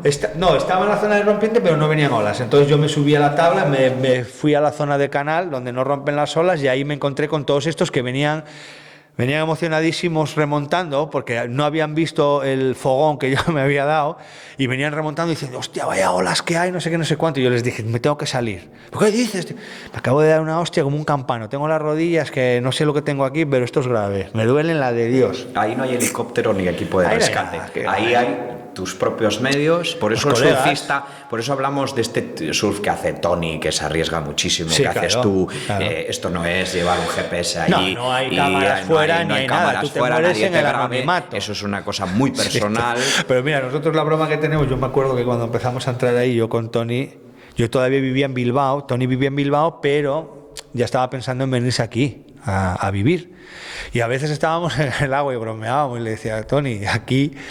Tío, estamos de espectadores de la muerte uno del otro. O sea, estamos dos tíos en el agua, aquí te pasa algo a ti o me pasa algo a mí, no vas a poder sacarme y encima vas a ver la muerte de tu colega. O sea, esto puede ser un drama. Estamos aquí celebrando las olas de nuestra vida, pero puede convertirse en un drama, que nunca sucedió. La más gorda que yo creo que haya pasado ha sido esa. Luego ha habido gente que ha roto el invento y se los ha llevado por encima de las piedras, alguna moto en las piedras... Gente que se ha dado arañazos. Uniain, que es amigo, vino y se los tímpanos, se perforó los tímpanos, la moto contra tal, la clavícula. Rompió una tabla. Sí, bueno, sí. A ver, historias de esas hay muchas, pero así de lesiones graves de daño físico, yo creo que la mía. Y daño ahí, moral. Resulta que ahí hay una cosa curiosa, ¿no? Porque tú, acostumbrado a empujar los límites, siempre un poco más allá, resulta que este accidente te deja un poco en una rehabilitación muy larga, un proceso muy largo de rehabilitación, pero también psicológicamente te deja un poco mellado, ¿no? Sí, te pero deja es una tocado. cosa, sí, pero yo no fui consciente de ello hasta que realmente me recuperé físicamente e intenté volver a surfear. Ahí fue cuando dije, hostia, ¿pero qué me pasa? Estoy bloqueado, no puedo ir ahí, porque solo me pasaba ahí. Solo era en ese sitio. Solo era en ese lugar que te había pasado. Claro. Eso. Entonces, y tú volvías y no podías. A ver, yo al final, bueno, ese día salí del agua porque me ayudó Tony, me ayudó Jacobo, tal, salí con un golpe de mar para que me subiera encima de las piedras, porque yo podía andar, pero no podía hacer cambios de nivel. O sea, no podía subir una escalera, no podía subirme a una roca. Entonces salí como pude, luego subí a rastras por el terraplén, me quité el traje como pude, fui conduciendo al hospital de Harrio para que me revisaran, para que me hicieran una radiografía, pero ya le dije al traumatólogo, esto en la radiografía no va a salir. Y luego fue cuando me fui a Avilés, porque yo vivía en Avilés de aquella, un amigo mío, Carlos Alberto, llevó la furgoneta, le dejé en su casa en el barrio de la Luz y yo fui conduciendo a mi casa, al nodo. Telita, llegué a casa. Ese día ya empieza todo, los gemelos negros, o sea, casi no podía, bueno, he hecho un Cristo y empecé a mover hilos para conseguir ir, pues digo, ¿a dónde voy? Pues iré de rodilla, iré a los médicos de los futbolistas y tal.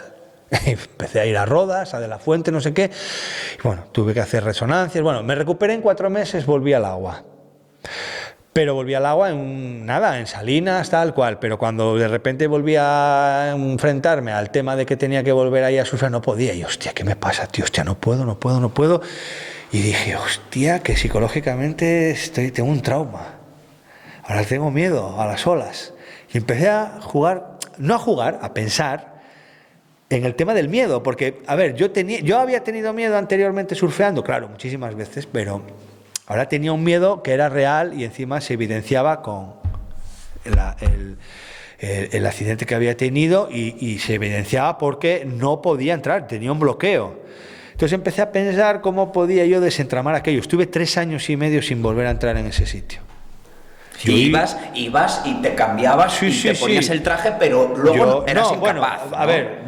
Tuve varias fases. Primero, yo quedaba con los colegas sabiendo que yo tenía un bloqueo de la hostia, pero yo había un parte para surfear allí, yo quedaba con los colegas, llegaba allí con mi coche, con mis tablas, con mi neopreno, todo se cambiaba y yo voy a verlo un poco más, voy a esperar un poco, os voy a pillar alguna y si eso me meto al agua.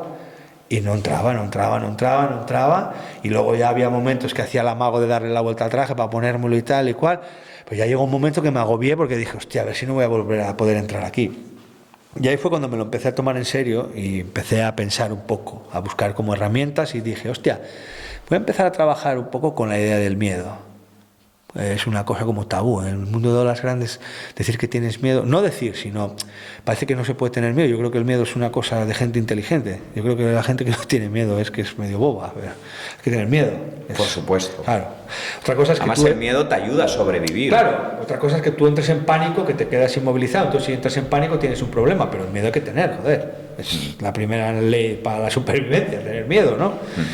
Bueno, entonces la historia es que empecé a trabajar un poco la idea del concepto de miedo a las olas. Tengo miedo a las olas, ¿vale? Entonces, a ver, miedo a las olas, va, venga. Y empecé a construir un eslogan, como una especie, como un marcador mental, un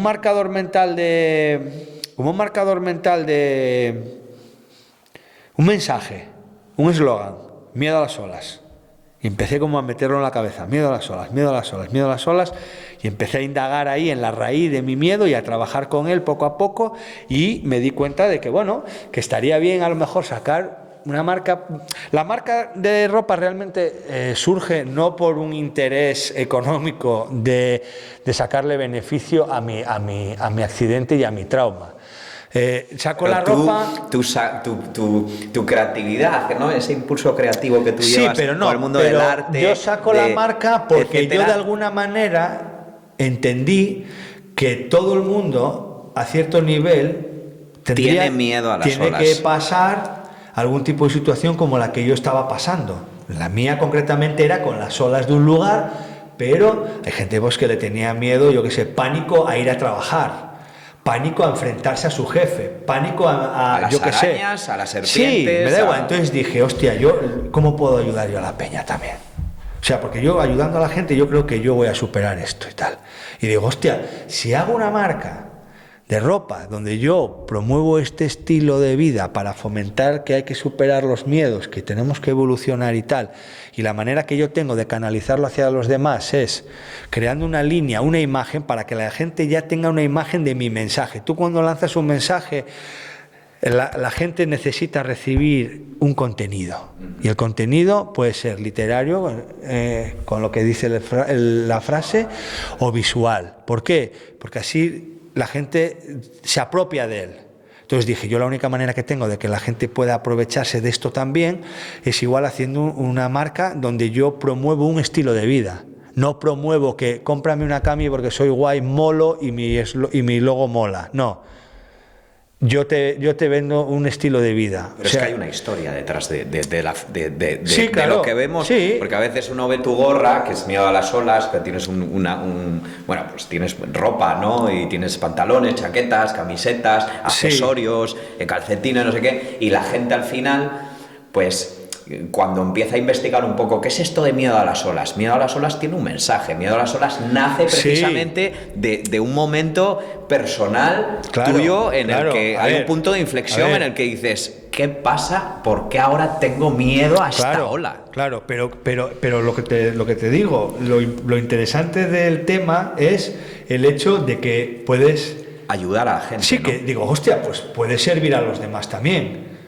Entonces, joder, a lo mejor esa persona que de repente ve en mi web o en el Instagram una camiseta de miedo a las olas, entra en la web, ve la historia y le apetece comprar esa camiseta porque a lo mejor el hecho de comprar esa camiseta, ponerse esa camiseta, te genera un dispositivo para intentar superar tus miedos, tío, los que tengas, porque al final el eslogan es miedo a las olas, pero es que da igual el miedo que sea. Entonces era como mi manera de intentar hacer que los demás se aprovecharan también de eso y facilitarlo, porque a la gente le cuesta. Sí. Nos cuesta, no nos enseñan. No nos enseñan herramientas. No, o sea, sí te educan para que intentes tener un puesto de trabajo, para que tengas un buen coche, para que seas majo con tu familia, tengas hijos y tal. Pero a ti nadie te enseña cómo superar un miedo, tío. Bueno, y un fracaso. Nadie te enseña cómo superar un desamor, a cómo superar un fracaso laboral, a cómo superar la muerte de un familiar. No, porque es tabú, porque es mejor ocultarlo y cuando suceda que se coma el marrón, porque si tú estás promoviendo superar eso, es como que estás fomentando que eso va a suceder. Y va a suceder. Pero yo creo que son tabús que tiene la sociedad. Es como la propia muerte, ¿no? La propia muerte es un tabú. Mira, es educacional. Es como ese cuadro. Ese cuadro se titula La culpa. La culpa no existe. Tú puedes ser responsable de un acto o no, pero tú no eres culpable de nada. Y eso es una cosa que nos ha metido la religión, el sentimiento de culpa, porque con el sentimiento de culpa te dominan.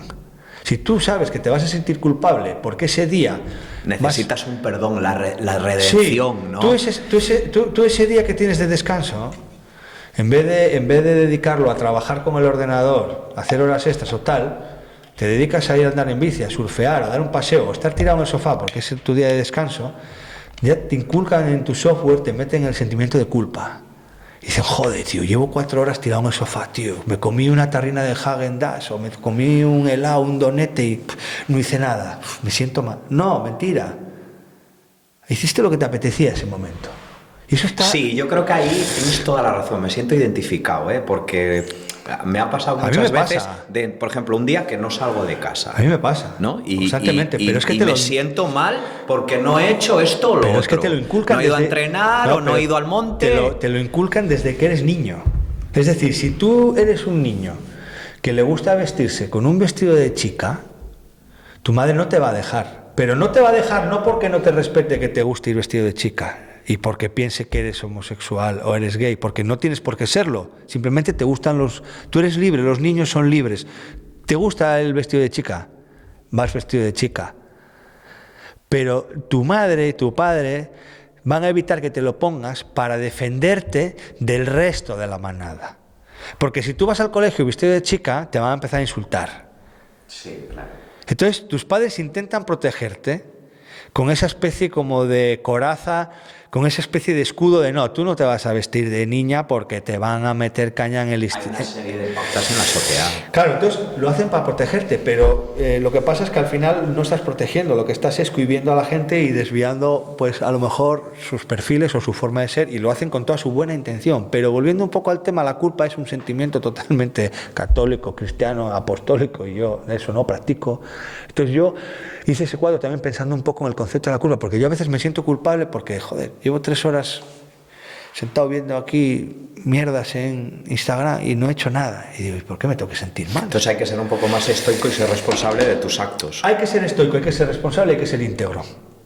Y asumir los hechos y que los actos tienen consecuencias. Porque si tú eres un tío que va por ahí pegando patadas a la gente, pero eres consecuente y eres íntegro, que te van a detener o que a que le pegues una patada te vas a chupar una hostia, pues sigue haciéndolo, ya te pararán los pies. Ahora, lo que no me vale es que vayas pegando patadas por ahí y luego encima te quejes porque te anda... Integridad. La integridad es importantísima. O sea, miedo a las olas. Por encima de ideologías y de todo. O sea, con esto no estoy justificando que un tío... De patadas. No, pero puedo entender que un tío pueda asesinar. Si tú eres un psicópata y hay una voz interior en ti que te está diciendo que tienes que matar al vecino, puedo entender que ese tío acabe matando al vecino porque tiene una voz que se la cree, joder. Ahora, tiene que ir para la cárcel o tienen que aislarlo de la sociedad porque es un peligro para los demás. Ahora, el hecho del tío es legítimo en su esencia. Wow. ¿Me explico? Sí, claro. Otra cosa es que hay que apartarlo. Hay que apartarlo. Es la oveja negra. Hay que apartarlo de la sociedad porque hace daño a los demás. Pero en su pensamiento, en su esencia como condición humana, ese tío tiene que matar porque oye una voz que le dice que tiene que matar a su vecino porque así él va, igual que tú te levantas por la mañana y vas a currar. Pero es un psicópata, es la diferencia, un sociópata. Es la diferencia que tenemos con ellos. que entendemos que matar está mal y ellos entienden que matar no está mal, que es normal, es como el que se bebe una Coca-Cola.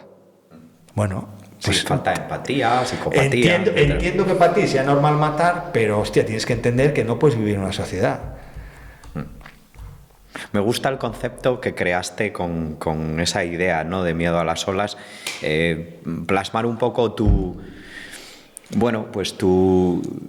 un malestar, una sensación que tú vivías, la plasmaste otra vez en otro concepto artístico, ¿no? Yo creo que quien quiera mirar un poco Miedo a las olas lo puede buscar en la web, miedoalasolas.com, allí verá la historia. Claro, yo soy artista, entonces exacto, yo la mejor manera que tengo de comunicarme a los demás es a través de la creatividad.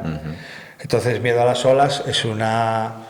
La gente se va a quedar un poco perpleja porque, además, yo hablaba contigo por qué de una calavera y tú me explicaste una cosa que me fascinó, ¿no? ¿Por qué pusiste una calavera y luego creaste un personaje que muchas veces lo vemos en tus pinturas que se llama Malo, que es miedo a las olas, esas siglas, y yo te digo, ¿por qué siempre dibujas estas calaveras tan representativas? Por eso yo te decía, yo veo un cuadro tuyo en cualquier parte del mundo y puedo llegar a saber que es tuyo.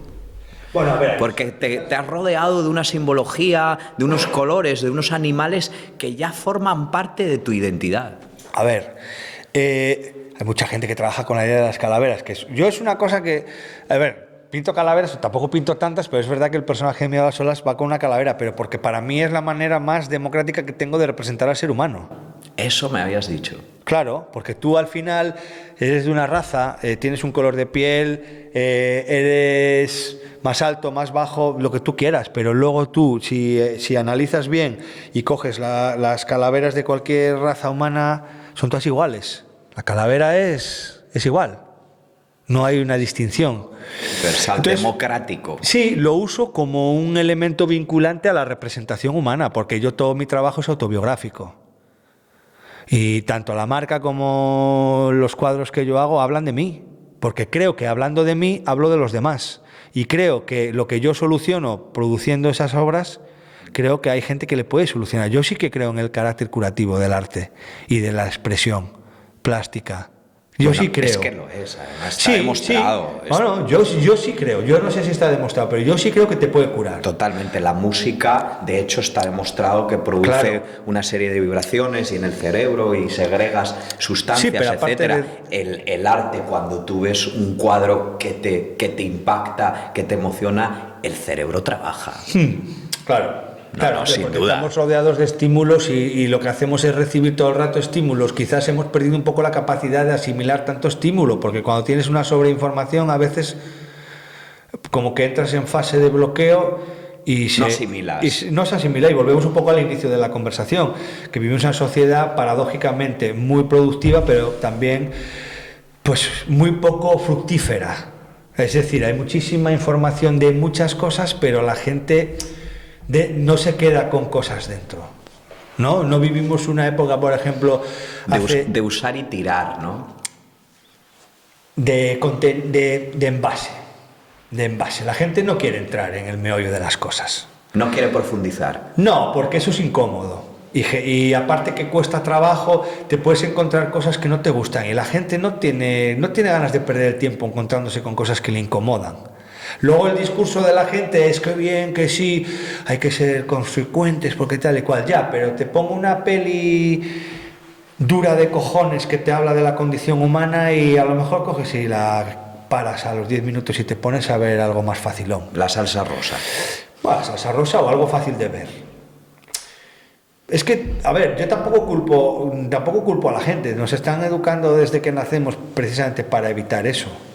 Y yo precisamente soy una persona que me gusta estar ahí, en ese punto. Sí, pero eres una persona que yo hablando contigo me doy cuenta de que no solamente eres muy crítico con la sociedad, con todo lo que te rodea, sino que asimilas mucho estos conceptos, ¿no? El concepto de por qué somos como somos, por qué hacemos estas cosas, por qué nos movemos de esta manera. No hace falta ser un lumbrera. No, yo no digo eso, que lo que hay que hacer, ser un lumbrera, sino que eres una persona inquieta. Sí, no, y lo que tienes que ser es una persona que mira miras aquí, miras allí, miras allí, dice la peña, joder, es que tienes, hostia, tío, es que calas a la peña muy rápido. Digo, pero si es que la peña es un libro abierto. A la gente, aunque piense que no te está mostrando cómo son, hay gente más hermética y gente menos hermética, pero la gente se muestra como es. A mí hay una cosa que me molesta en este sentido, y yo, por ejemplo, no soy la persona que era hace 15 años, pero sin embargo, para muchos sigo siendo aquel. Ya, sí, pero es por lo que hablábamos también hace un rato, la gente necesita encasillarte. La gente necesita saber que tú estás en el cajón de los calcetines. Pero si abren un día y ven que hay un calcetín en el cajón de las camisetas, coño, eso ya... Y no quieren, yo muchas veces noto que la gente no quiere que tú prosperes ni que te construyas como persona. No quieren porque, a ver, no es que no quieran, es que les incomoda tener que estar modificando su concepto de ti, sobre ti todo el rato. Pero la gente está en continua evolución y movimiento. Uno no puede pensar, y políticamente, socialmente, religiosamente, yo creo que uno no puede pensar igual que cuando tenía 20 años, ya, cuando tiene 50. Pero es que la gente... Hay un proceso de cambio, somos movimiento, ¿no? Tú puedes moverte mucho pero no avanzar, ¿sabes? Entonces yo creo que hay mucho movimiento pero poco avance. ¿Me explico? ¿Crees que la gente trabaja poco en sí misma? Sí, claro. Nada. Vivimos una sociedad en la que se fomente la autoconsciencia, la introspección. Exacto. Tú hablas con la gente y le dices que meditas o que te dedicas 10 minutos de tu vida a poner la mente en blanco y a pensar en nada o en ti y a valorar lo tuyo y te miran raro. Bueno, pero te miran raro porque ese concepto viene un poco de la India, de Asia. Viene de culturas y de culturas que no somos, ¿no? De las cuales no nos sentimos identificados ni nos pertenece, ¿no? Entonces es verdad. Pero lo que sí nos pertenece es la obligación de conocer, vuelvo a repetir, de conocimiento ética y moral de autoconocimiento. Porque es una obligación del individuo. Tú cuando naces... Cuestionarse constantemente. Es una obligación del individuo. Me parece algo increíble. Claro. ¿No? Yo por ejemplo, hay una cosa que pasa mucho en este país y es, por ejemplo, nadie te dice a quién vota. Exacto, muy poca gente. Hay gente que hay lo gente dice, que te lo pero dice. muy yo te lo poca, digo, ¿no? por ejemplo, yo no tengo problema, yo te lo digo. Pero está mal visto preguntarle a la gente a quién votó. ¿Cuánto dinero tienes? Bueno, pero a mí, a ver, lo de cuánto dinero tienes, me puede parecer más... Me parece un poco una intromisión en la intimidad que puedo entenderlo, pero cuando hablamos de política, que luego está todo tan generalista y que vas a votar a una urna y que luego nos van a mangonear como les dé la gana, joder, pues si es que no voy a dejar de hablarte porque me digas que le has votado a Vox. Si te conozco de toda la vida y te tengo cariño y te tengo aprecio, pues si le votas a Vox, pues bueno, diré, joder, le vota a Vox, pero ya está, pero digo, hostia, pero no ha cambiado esta persona. Pero no, va todo en función de eso, pero... por ejemplo, el hecho de que no quiera decir la gente a quién vota también se hace manifiesto en el hecho de que a la gente no le interesa su salud interior, no le interesa saber si está bien o está mal, si con la persona con la que vive está enamorado o está porque le encaja en el guión, si hay que tener un hijo porque ya toca, me encanta, hay que comprar... Me encanta esto que acabas de tocar. Porque es verdad que cada vez vamos viendo en una sociedad occidental en la que tenemos... Ojo, yo no soy ningún ejemplo de nada. No, yo no lo digo por ti. No lo digo... Yo lo digo en la sociedad, ¿no? Sí, pero sí que veo que, joder, que yo veo gente, yo ya tengo una cierta edad, yo ya tengo medio siglo de vida. Entonces, me siento en mi lugar. Y la gente dice, no, tío, ¿cómo te sientes? ¿Joven y tal? No me siento joven, me siento hoy, como estoy hoy, con mis años y con mis experiencias, en el aquí y en el ahora. Pero hostia, sí que veo mucha gente que ha pasado ya bastantes vivencias de su vida y de repente se encuentran que tienen casi los 50 y que los últimos 20 años de su vida, todo lo que ha hecho lo tiene que deshacer y volver a empezar. Separación, custodia compartida, cambiar de curro, volver a vivir con tus padres. O sea, en mi generación es un poco así. Sí. O sea, el 90% de la gente que yo conozco de mi generación que se ha casado se ha divorciado. o están separados, o tienen... Entonces, claro, dices, joder, no, es que el amor está en crisis. No, el amor no está en crisis, el amor está igual que siempre. Lo que está en crisis es el hecho de saber qué es lo que quieres hacer con tu vida y con quién lo quieres hacer. Y es más, yo... ¿No crees que la sociedad te empuja un poco... Por ejemplo, en el mundo femenino, ¿no? En el mundo... Déjame explicarte. No te dejo. No te dejo. Escucha, nadie te pone una pistola en la sien. Por ejemplo, las mujeres. Llega ahora esta época, estamos entrando en mayo. Operación bikini. Adelgazar. Para el verano. Yo digo, tío... No sé... Sí, pero por ejemplo en la mujer sí que existe la cuestión biológica de si una mujer quiere ser madre. No, tienen un estigma social y a la mujer se le ha machacado muchísimo socialmente, mucho más que al hombre. Sí. Y la mujer cuando llega a una edad, si no tiene pareja y no tiene hijos y no ha sido madre, es una fracasada social. Y me parece una auténtica aberración. Ahí voy. Y son víctimas de sí mismas, porque yo las conozco y tengo muchas amigas... y cercanas y familiares que son mujeres y llega esta época inconscientemente empiezan a adelgazar y tienen un discurso totalmente feminista y digo, hostia, ¿adelgazar para qué? ¿Te sientes mal? ¿Estás mal de salud? ¿No te ves bien en el espejo? Sí, pero es que no hay peros que valgan, no pasa nada. Es por los demás. Es por el estigma social. Es por la aprobación. Y es por varios factores. Es por la aprobación, porque se quieren ver bien y porque luego entre ellas tienen una guerra atroz. Pero bueno, yo ahí no me voy a meter en ese terreno. En ese terreno, pero sucede, pero es un síntoma más. Pero es verdad que vivimos muy condicionados y muy sujetos a lo que nos inculcan desde pequeños. Tú las terapias, mira, volviendo un poco al tema de la introspección y tal... Hay varias corrientes de psicoterapia, ¿verdad? Y todas esas psicoterapias tienen un punto en común. Y es que todas parten de la infancia. Sí. Todas las terapias, todas las corrientes... Y los grandes traumas y comportamientos que hacemos todo de adultos viene de la infancia. Vienen de la infancia. La infancia nos marca de una manera increíble. Sí. Pero ¿qué pasa? Tenemos defensas que nos permiten seguir hacia adelante, que lo que hacen es que todos esos traumas y todas esas experiencias negativas que vivimos en la infancia se queden metidas en una cajita. Pero eso nos está condicionando a poder evolucionar. Nos permite sobrevivir en la vida, pero no nos permite evolucionar como individuos. Entonces, claro, cuando vives en una sociedad en la que se fomenta los bienes materiales como una clave del éxito, cuando tú le hablas a alguien de que, coño, igual hay que ir a psicoterapia para empezar a entender ¿por qué eres agresivo, por ejemplo? Cuando bebes. ¿Por qué solo te atreves a ligar cuando estás en ciertos contextos? ¿Por qué tratas así a tu madre? ¿Por qué tratas así a tu hermano? ¿Por qué eres así con la gente? Y la gente no quiere. ¿Por qué? Porque es incómodo. ¿Que a todo el mundo le hace falta la psicoterapia? Evidentemente. Yo he ido a terapia psicológica. Y es el mejor dinero que yo he gastado en mi vida. Y yo se la recomiendo a todo Dios. Y es que todos tenemos cosas. No, es que estoy bien. ¿Cómo estás bien? Tú estás como todos.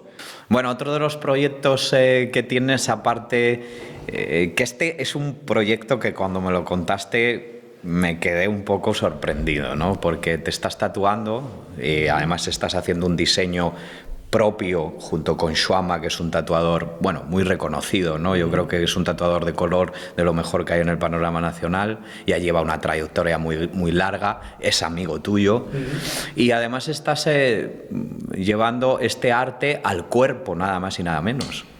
Bueno, a ver... Cuéntanos un poco qué es ese proyecto que tienes en un futuro, porque quizás sea el proyecto artístico más trascendental de tu carrera. Hombre, por lo menos más transgresor sí, porque, a ver, al final la piel, cuerpo humano, bueno, eso es un tema ya cuando ya empiezas a trabajar con la modificación del cuerpo, ya digamos que es como el escalafón ya, modificar el cuerpo es como un poco... Ya empieza a ser palabras mayores, pero yo empecé tarde con el tatuaje. Yo empecé, tendría 32 años, igual un poco más, 35 años.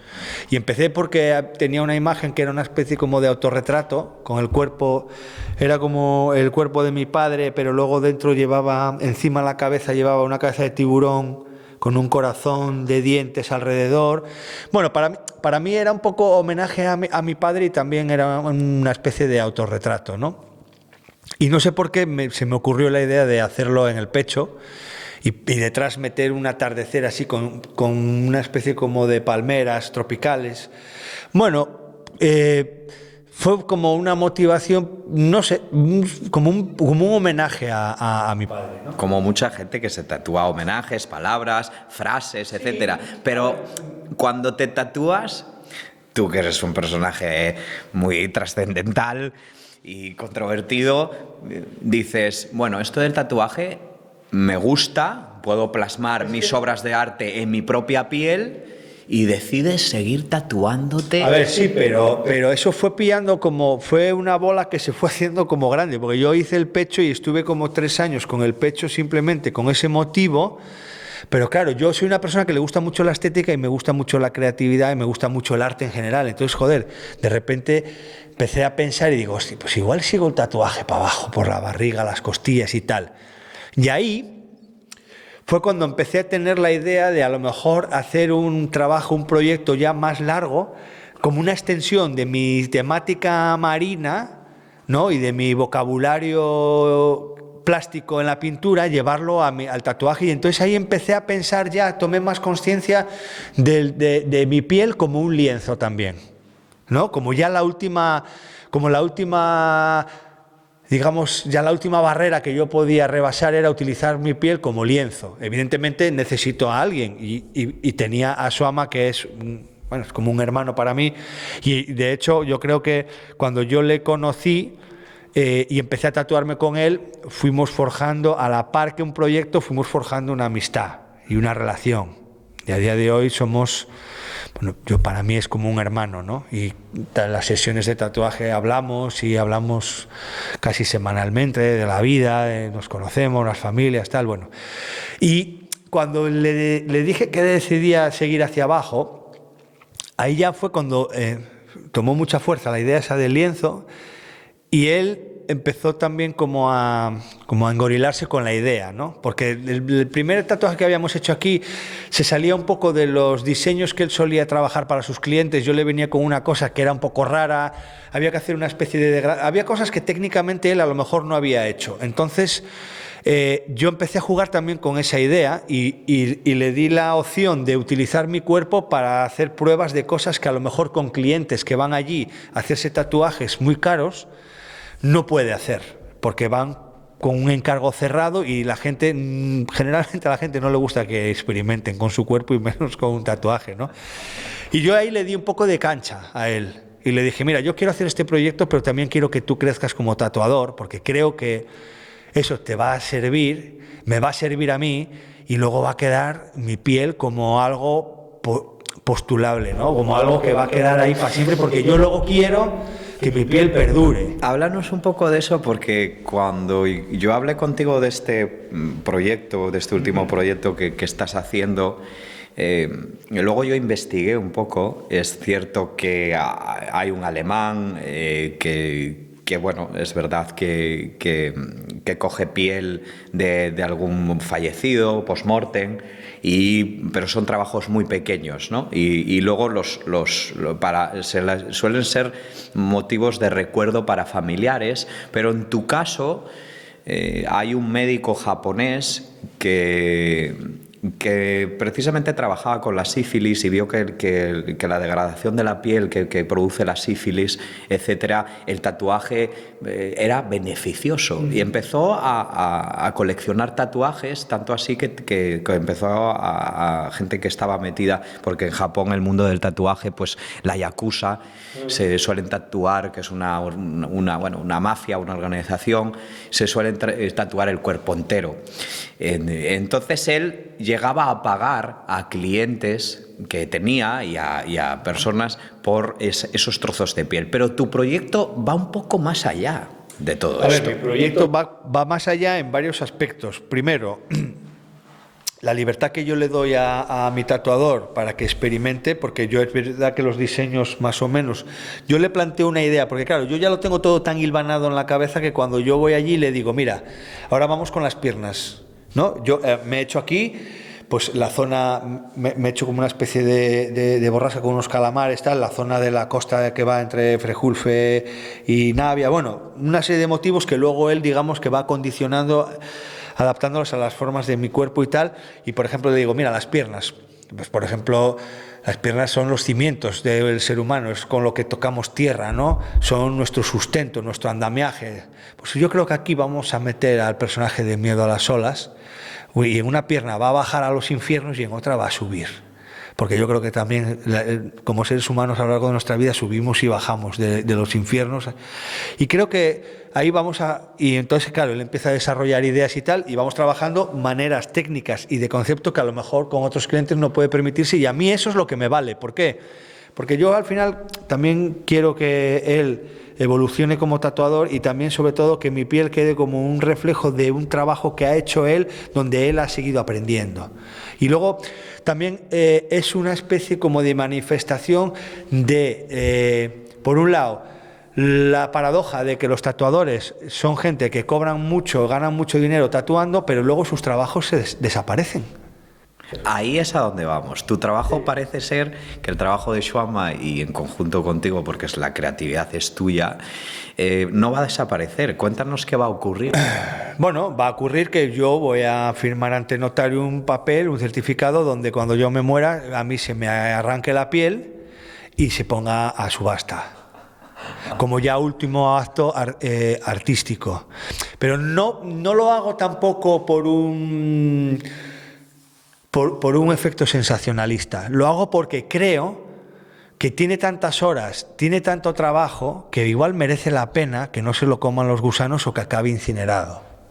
Y creo que también es como un registro de algo, y es también un posicionamiento frente a las corrientes que hay con respecto al tatuaje, en el sentido de que ahora hay gente que se tatúa durante 1 año y medio, se está tatuando y se hace un cuerpo entero en 1 año y medio. Tú ya tienes el cuerpo entero. Bueno, yo tengo el cuerpo entero, ahora me falta un poco de una pierna y me faltan los brazos. Evidentemente el cuello, cara, manos, pies, yo creo que ahí hay... No lo vas a tocar. No lo sé, no, creo que no. Pero a lo que te voy un poco es que también la gente falta un poco el respeto a su cuerpo cuando tú en 1 año y medio te tatúas entero. Todo tiene un proceso. O sea, yo entiendo que tú te quieras tatuar entero el cuerpo. Mucha gente lo hace por moda, mucha gente lo hace por un estilo de vida. Pero tiene un proceso, tiene un tiempo. No puedes hacerte un cuello cuando no te has hecho a lo mejor ningún tatuaje en otras partes del cuerpo. O sea, hay evoluciones, hay cosas que que se están haciendo que no son de manera natural. De hecho, ahora mismo yo creo que hay mucho más negocio en torno a las máquinas que quitan tatuajes de láser que de tatuadores. Es paradójico, volvemos otra vez a la paradoja, ¿no? Es paradójico porque los tatuajes se hacen conforme a las modas. Hubo una época en la que el tatuaje polinesio estaba de moda y todo el mundo se hizo tatuajes polinesios. Ahora el estilo japonés. Hay muy poca gente que crea tatuajes desde un diseño propio y creado como tú lo haces, ¿no? Sí, bueno, a ver... Entonces ahí está el kit de la cuestión. Sí, pero yo ya, por ejemplo, ya no me meto con el estilo de tatuaje, porque si a ti te gustan los tatuajes maorís, es totalmente lícito que tú te hagas el cuerpo entero de tatuajes maorís. Bueno, que yo me gusta el tatuaje maorí, pero no me lleno el cuerpo de tatuajes maorís. Yo voy a contar mi historia, que creo que es importante, y la piel, que es el órgano más grande que tenemos, ¿no? Pero también entiendo que haya gente que se quiera hacer un tatuaje maorí entero en la piel porque le gusta el hecho estético de llevarlo. Y eso ya también es una actitud. Y conlleva una serie de connotaciones que te identifican y te generan un perfil, proyectas un perfil determinado hacia los demás de lo que tú eres. Y me parece muy lícito. Ahora, yo si me dan a elegir, prefiero hacer una historia mía, pero me parece bien. Lo que me parece un poco absurdo es que la gente sea capaz de transgredir su cuerpo simplemente por una cuestión de moda o por una cuestión de tendencia estilística. Yo creo que ha sido así desde que el tatuaje se introdujo en Europa a raíz de la colonización de los británicos en Haití. en la Polinesia, y cuando regresan, algunos de esos marinos, muchos de ellos delincuentes, etcétera, regresan a Inglaterra, y el tatuaje en sí pertenecía a una clase social muy baja, ¿no? De delincuentes, etcétera, y ahora el tatuaje ha ido progresando, y gracias al fútbol y a otros deportistas, etcétera, el tatuaje se ha visibilizado mucho más en la sociedad, ¿no? Se ha vuelto todo más ecléctico. Exacto. Vivimos una sociedad mucho más ecléctica, es decir, donde todo se mezcla con todo, pero todo tiene su evolución, y claro, todo tiene que nacer de algún lado. En este caso el tatuaje viene de la Polinesia francesa, pero no quiero corregirte de manera mala, pero creo que eran marineros franceses. Yo he estado leyendo algo, andaban en el hospital, pero no está muy luego claro. Cuando nos remontamos a la antigüedad, encontraron a Otzi, el hombre de hielo, en los Alpes, que ya tenía tatuajes. Sí, hombre, los romanos en las legiones romanas se tatuaban el Senatus Populusque Romanus, que son las siglas del imperio. A ver, se han hecho tatuajes desde que existe... 1000 años antes o 3000 años antes de Cristo. A ver, las modificaciones del cuerpo se han hecho por varias razones, fundamentalmente como un síntoma de identidad, para diferenciarse de los demás, una tribu de la otra. Un paso de la edad hacia la edad adulta, otra era para la caza, por ritos, etcétera. Modificación corporal ha existido desde que somos humanos y somos bípedos y tal. Pero bueno, la constancia de la primera inducción de tintas en la dermis, si viene a través del mar, por marineros, da igual, ingleses, franceses. Sí, da igual. Pero no, bueno, ahora y no. es verdad que era un poco un estigma de clase social pues baja, gente turbia, pero se ha ido desarrollando hasta el punto de que ahora ves gente de clases sociales que no te lo podrías esperar, que está tatuado de arriba abajo.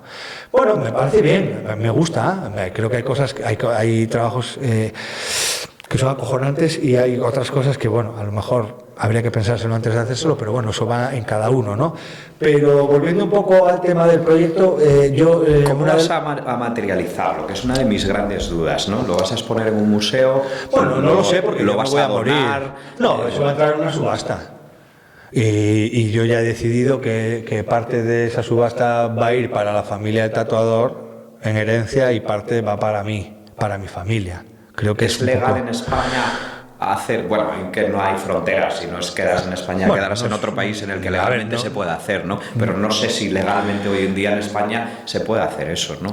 No sé si se puede hacer, pero si no se puede hacer en otro lado. Quiero decir, ante notario tú cedes, igual que donas órganos, puedes ceder tu piel para lo que te dé la gana. Entonces... Es uno de los conceptos artísticos más transgresores que me he tirado a la cara, ¿no? Bueno, a ver, ¿sabes lo que pasa? Que también me hace gracia que la gente que se tatúa es gente hedonista, es gente que tiene mucho culto a su cuerpo, que utiliza su cuerpo como una llamada estética ya exagerada, pero luego, por ejemplo, me resulta curioso que no quieran hacer eso, que no quieran luego arrancar la piel y que perdure. Es una cosa que me resulta curiosa. Sin embargo, tú no tienes ningún problema en ¿Para qué quiero mi cuerpo una vez que me muera yo?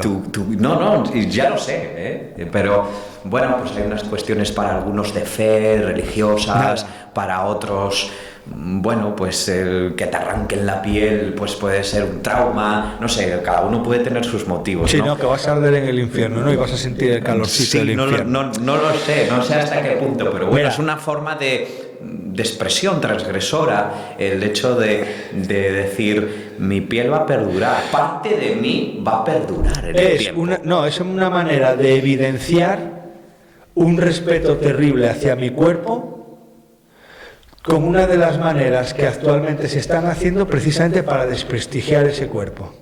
¿Me explico?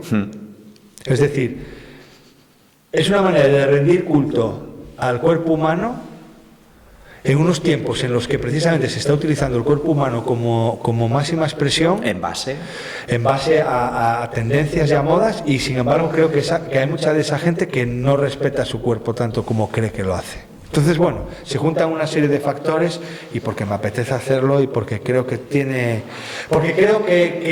es íntegro con mi forma de ser también. Sí, yo creo que es una idea muy de artista.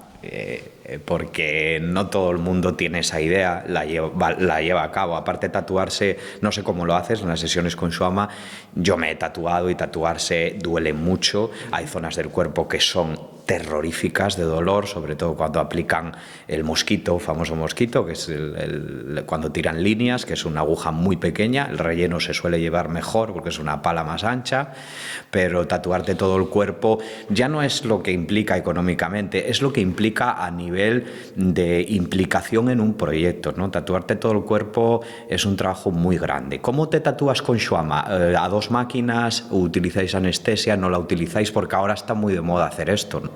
No, yo no utilizo anestesia, es verdad que duele a Dios. Es verdad también que cuanto más te tatúas, parece que más te familiarizas con el dolor, pero también te duele más, o por lo menos la sensación que me da a mí es que duele más que las primeras sesiones. Pero claro, es que depende mucho de las zonas y de cómo estés tú, de si has dormido bien, de si estás estresado, de si afrontas la sesión con ganas, de si comes bien, si te hidratas. Yo preparo, mis sesiones con Xuama son mínimo 5 o 6 horas. De ahí a lo que yo digo, ¿no? Es decir, que la mayoría de la gente que va a tatuarse está una hora y media. Mira, a mí me pasa... Dicen, no me duele mucho, bueno, lo llevo. Cuando tú estás 6 horas, 7 horas tatuándote... Claro que duele. Duele es muchísimo. decir, la inflamación de la piel, de la zona. Sí, pero como son zonas tan grandes... A ver, tú empiezas a tatuarte en una zona... Y si ese día toca línea, pues evidentemente ya no vuelves a pasar por esa zona. Si es una zona donde haces mancha, a veces puede pasar que trabajas en esta zona, se va a un sitio y para mí lo peor es cuando ya en una zona que ya antes había tatuado, vuelve a tatuar. Sí. Pero se lleva, es un dolor llevadero. Vamos, a ver, si tienes pasta y quieres meter un anestesista y arriesgarte a quedarte vaya, pues oye, yo entiendo que haya gente que se tatúe con un anestesista, pero es que yo creo que no hace falta. Luego hay gente que se hace tatuajes con anestesia. El problema de la anestesia es que cuando se va la anestesia luego es peor. Y si tienes que hacer más tiempo, porque si tú haces una sesión de 1 hora, porque el tatuaje dura 1 hora y te pones la anestesia en casa, llegas al estudio, te tatúan y te piras, fenomenal. Ahora, como estés tatuándote y te quede otra hora de curro y se te quite el efecto de la anestesia, te cagas en todo. Y hay otra cosa, la anestesia en determinados cuerpos no funciona igual que en otros y condiciona mucho la hora de trabajar, porque puede llegar a oscurecer o a poner la piel mucho más rígida. Entonces no se trabaja igual, y si vas a trabajar con color, la anestesia a veces oscurece mucho la piel. A mí me pasa porque yo una vez probé a meter un poco de anestesia aquí y la desechamos para futuras sesiones porque se oscurecía y los matices de color no se ven. Yo voy a pelo.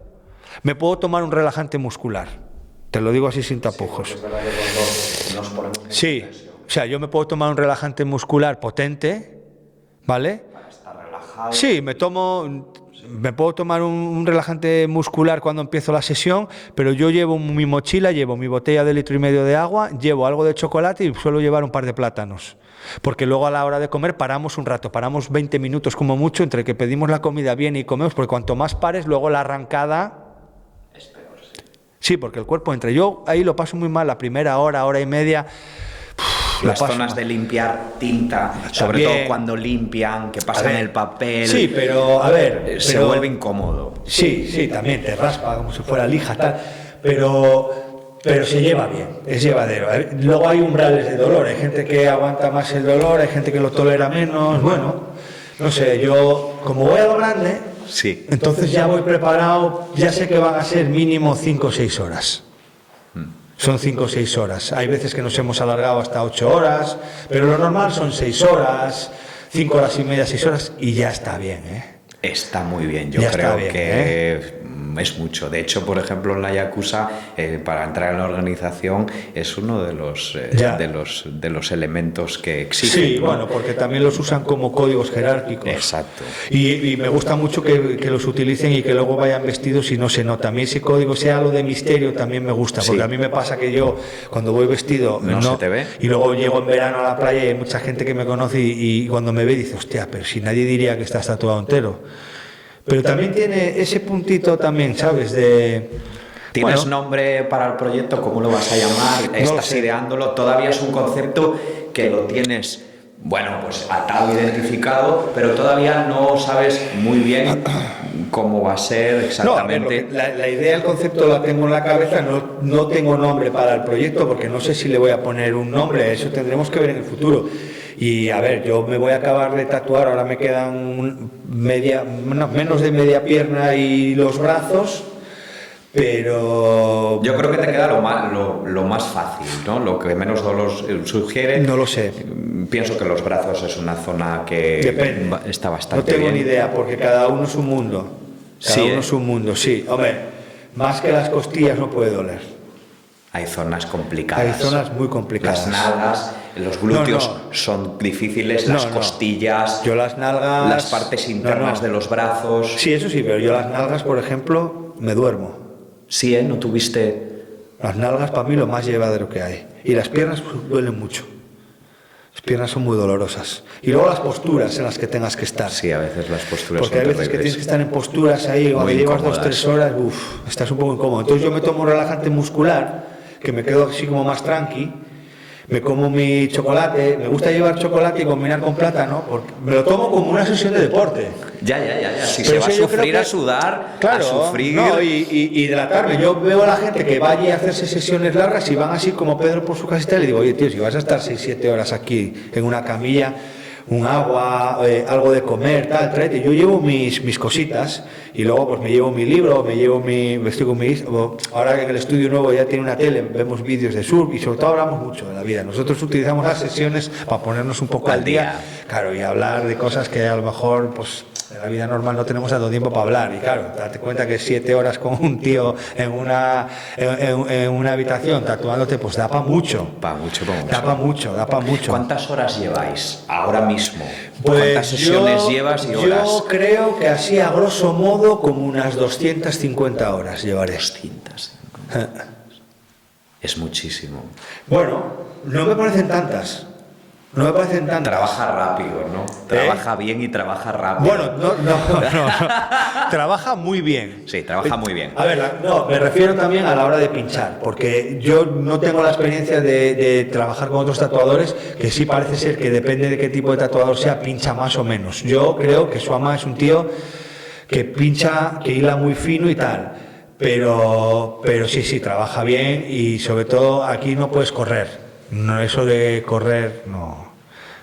No sirve, no. Y luego también, cuando te metes en un trabajo de estos, la curación es muy importante, descansar los siguientes días, que baje la inflamación, no exponerte al sol. Yo creo que ahí la gente comete muchos errores a la hora de decir, bueno, esto ya está en la piel, ahora me voy a casa y esto ya está. Me Y voy no, a la piscina. y no.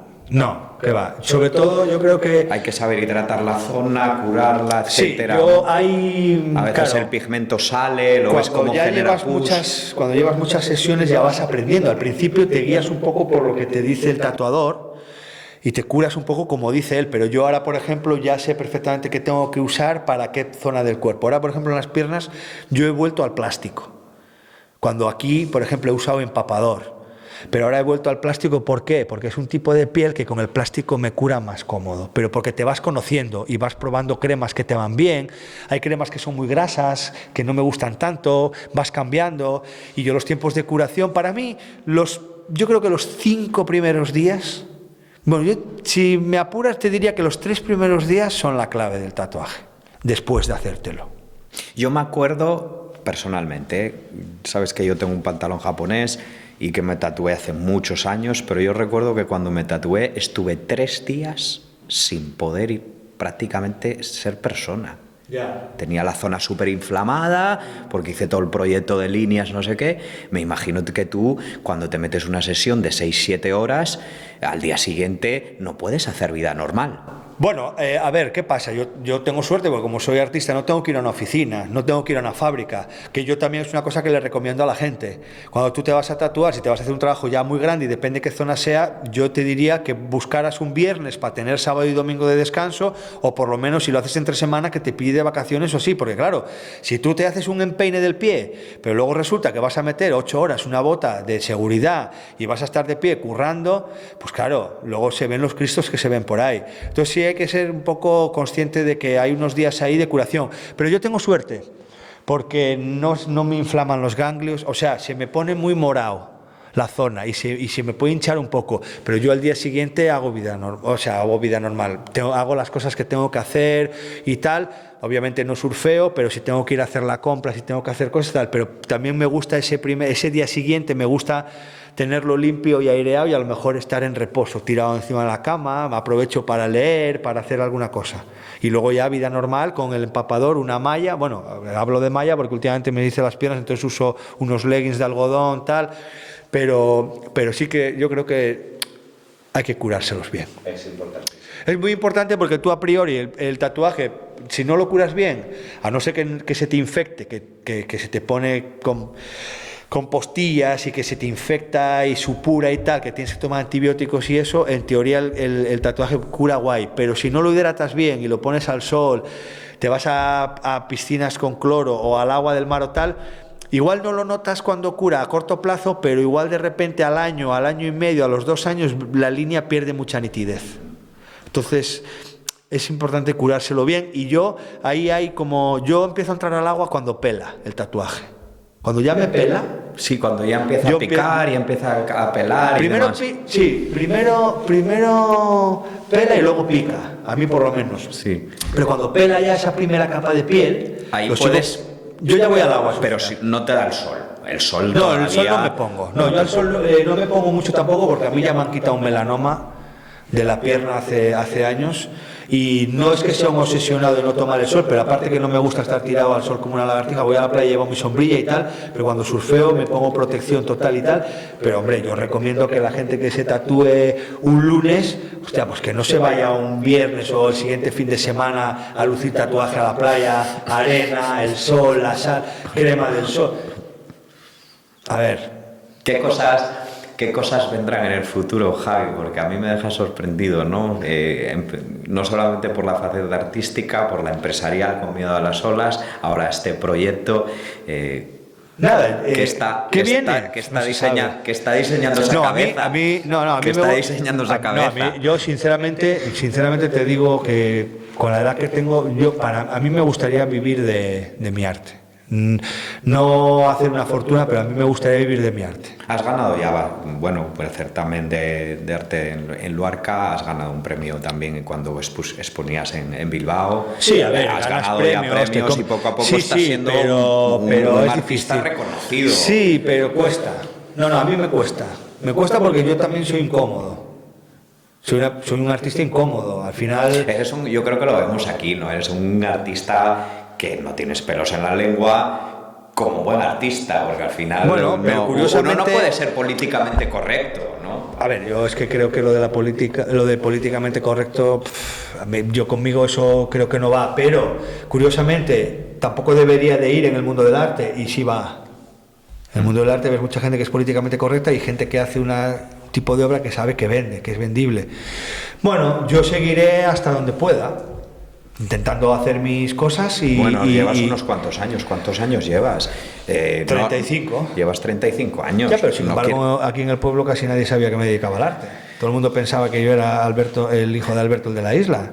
Que cuando se murió mi padre cogí el bar 6 años con mi madre hasta que se jubiló. Sí, ese fue un momento duro. Eso fue un momento muy duro de mi vida, pero la mayoría de la gente aquí piensa que yo que vivo del aire. Porque claro, cuando yo estoy en Navia o estoy en el estudio currando, o estoy en la playa surfeando, andando en bici o por ahí por la calle. Entonces claro, yo cuando trabajo remunerado estoy fuera de Navia. Y claro, cuando... No se ve. Entonces, a mí me tiene pasado de encontrarme con alguien, entrar en una sidrería y que, hombre, ahí viene el más mago del pueblo. Claro, dices tú, hostia, ¿sabes? ¿Quién cojones? Y yo te hablaba al principio, ¿no? Cuando uno elige esta carrera, esta profesión, está expuesto a esto. Sí. Porque no... Sí, no. Pero tú esto no lo eliges, tú esto lo vives de manera natural. A ver, yo he tenido opciones de entrar en Renipicó, he tenido opciones de entrar en ENCE, Astilleros, claro. sí. Astilleros, claro que tienes opciones. Pero bueno, he decidido dedicarme al mundo del arte profesionalmente, tanto así como a nivel instalativo, como creador y como a nivel instalativo, y me considero un afortunado porque vivo de lo que me gusta. Ese es el éxito que hablábamos antes. Sí, claro, el éxito es eso. No vender tu vida. A ver, venderla, pero venderla a gusto, no quejándote, sea, si la vendes con todas las consecuencias, joder, pues he vendido mi vida, pero bien, pero hostia, ves ejemplos por ahí de gente que no que venda su vida, sino que ha cogido la opción fácil y joder, y se queja, dices. Pero la gran mayoría, y me incluyo, lo hacemos. Ya, pero yo no digo, a ver, es respetable, no digo nada, tío, la gente tiene sus miedos. Miedo a las olas. Claro, yo a veces lo pienso y digo, hostia, me veo con 70 años, a lo mejor, y en el mismo punto en el que estoy, que no me da para vivir y que la marca no me da para vivir. Bueno, la marca está yendo muy bien, ¿no? Bueno, Miedo la a las marca ahora olas. está parada porque ahora me he quedado solo con el proyecto y tenía unos socios, me he quedado solo y ahora la tengo cerrada fiscalmente y no estoy vendiendo porque tengo que arrancar con ella, pero me hace falta un incentivo económico. Porque no tengo dinero para invertir. Ahora necesitaría invertir unos cuantos miles de euros para hacer producción nueva y tal, y no lo tengo. Yo vivo al día. Pero claro, yo igual me veo con 75 años viviendo al día y de repente un día digo, hostia, ¿qué cojones hago con mi vida? Pero ya voy tarde. Creo que eso es demasiado tarde ya. Ya voy tarde, pero lo asumo y asumo que puedo tener un final dramático yo. No, yo creo que no. Pero lo asumo. Sí. Pero puede pasar. Sí. A ver, yo soy Eres autónomo. consciente de ello, ¿eh? Sí, sí, claro que soy consciente de ello. Y tampoco tengo ningún problema en reconocer que si me veo muy jodido, con cierta edad y me veo qué tal, yo tomo una decisión como último recurso y me quedo tranquilo. ¿De verdad? Sí, sí. Sí, porque hay que ser consciente de que la vida es como es. O sea, que prefieres vivir intensamente y vivir de tu proyecto, y si en algún momento lo ves crudo dices, ya está, hasta aquí, se acabó. Claro, yo ahora tengo 50 años y apuesto por esto, pero yo vivo al día. O sea, yo ahora tengo X dinero para vivir un par de meses, si no me sale curro de cualquier cosa, y yo voy así todo el rato. Eso es súper difícil, ¿no? ¿Cómo ¿Cómo lo gestionas? Porque se lo gestiono pues como puedo. Es que no todo el mundo está dispuesto a... Joder, cuando lo vemos, todo el mundo quiere estar en la seguridad, en la zona de confort. Bueno, a ver, y porque yo a lo mejor proyecto otra imagen, pero yo vivo muy jodido de dinero. Pero muy jodido, lo que pasa es que la peña igual piensa que yo vivo de puta madre. Yo vivo de puta madre porque hago lo que quiero, pero... Mira, hay un momento en la vida en la que te dicen, ¿dinero o tiempo? Sí, totalmente. La gran mayoría de la gente elige el dinero. Claro, yo cojo tiempo y asumo un riesgo. Sí. Pero yo soy íntegro. Yo me veo dentro de 20 años en el punto en el que estoy ahora, sin una ayuda, con una jubilación mala, no sé qué, no sé cuánto... Y me veo enfermo y mayor y muy jodido, y antes de acabar de tal, pues yo me voy de aquí y ya está. ¿Crees en la eutanasia? Sí, claro. Ahora está legalizada. A ver, yo creo en la eutanasia como una manera digna de morir, que es bastante más respetable que alguien decida que tienes derecho a vivir aunque sea postrado en una cama. Y esto viene de la religión, es decir, de las creencias religiosas, ¿no? Sí, esto viene de más cosas. Pero bueno, a ver, si tú no puedes decidir sobre tu propia vida porque es resumir, Dios quien debe de juzgar tu final. Ya, pero que venga alguien a decidir que un familiar tuyo siga viviendo.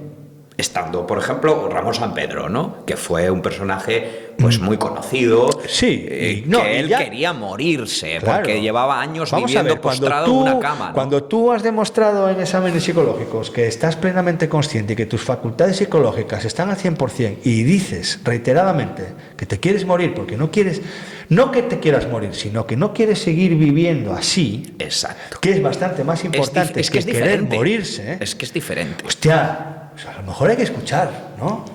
Y hostia, y darle ese beneplácito, que es lo último que le queda.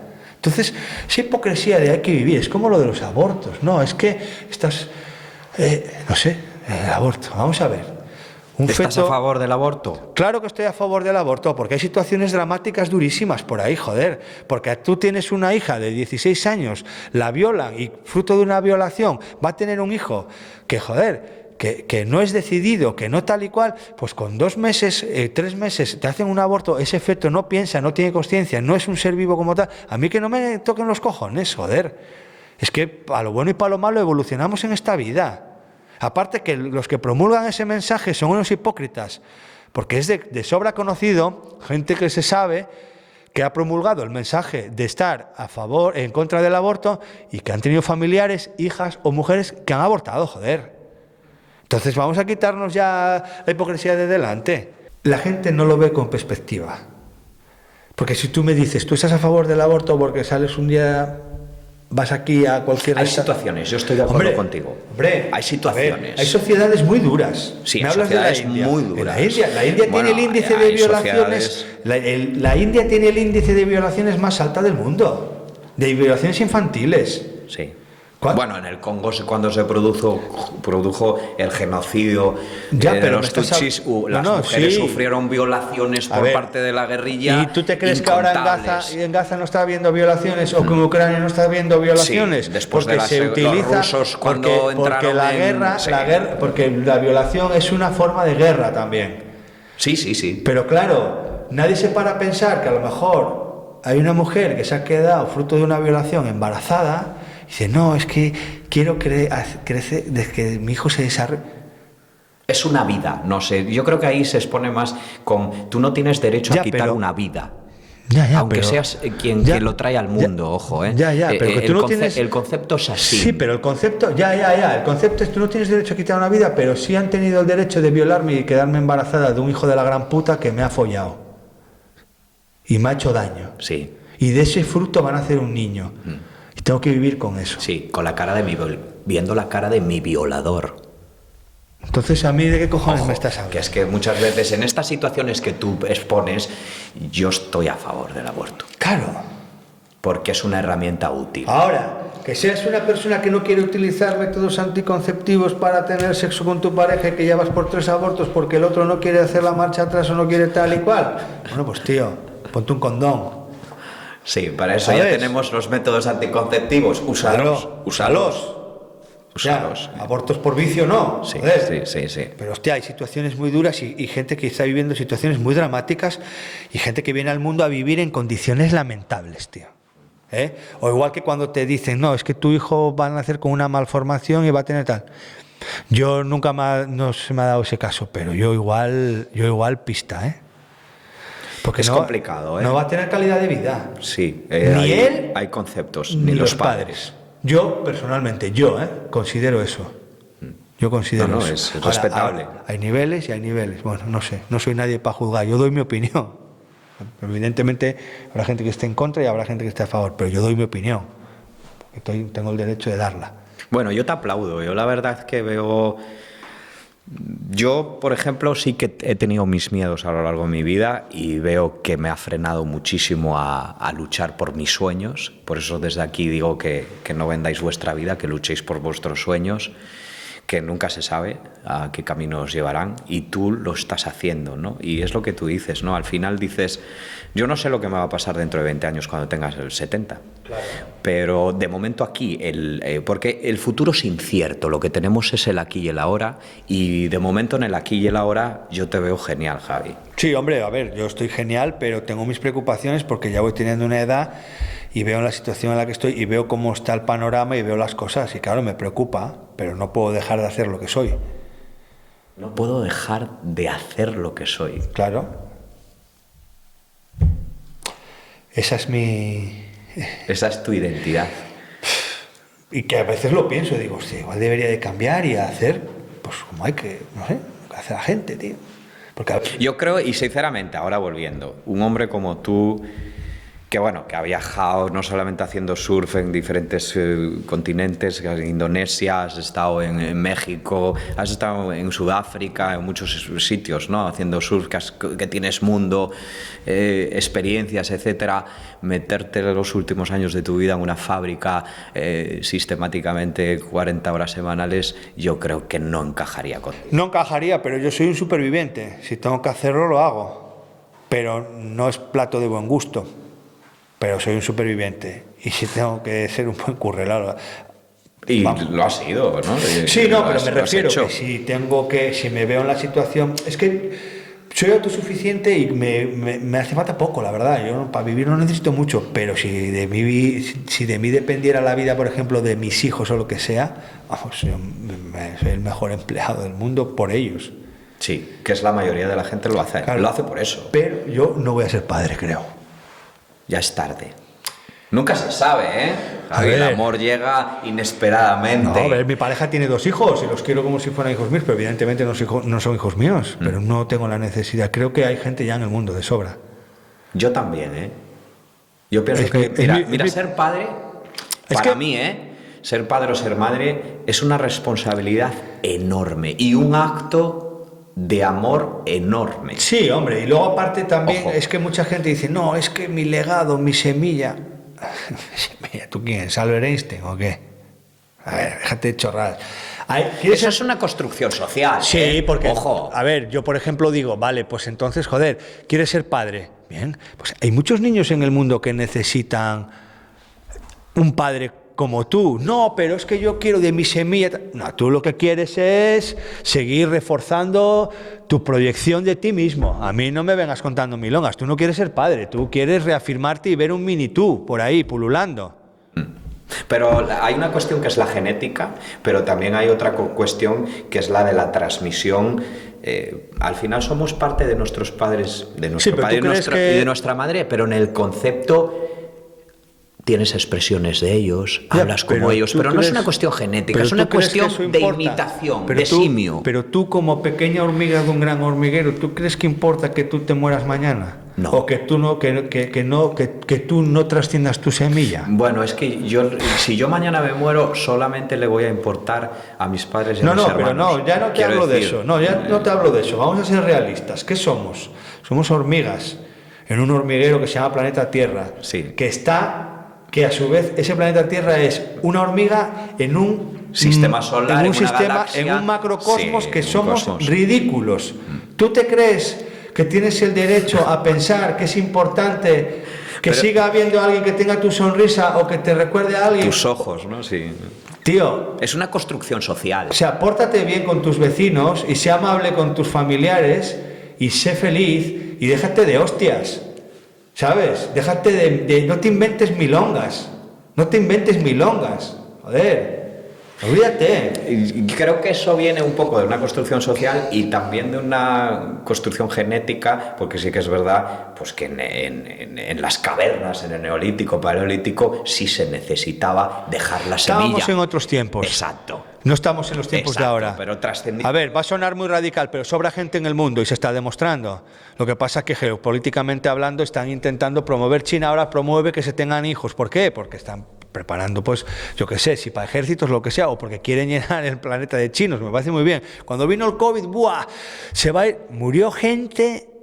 Pero ¿cuántos millones murieron de gente? Y sigue habiendo mucha gente. Porque yo, Semana Santa en Navia, aquí aparece gente de todos los lados. Cada vez hay más gente en este pueblo.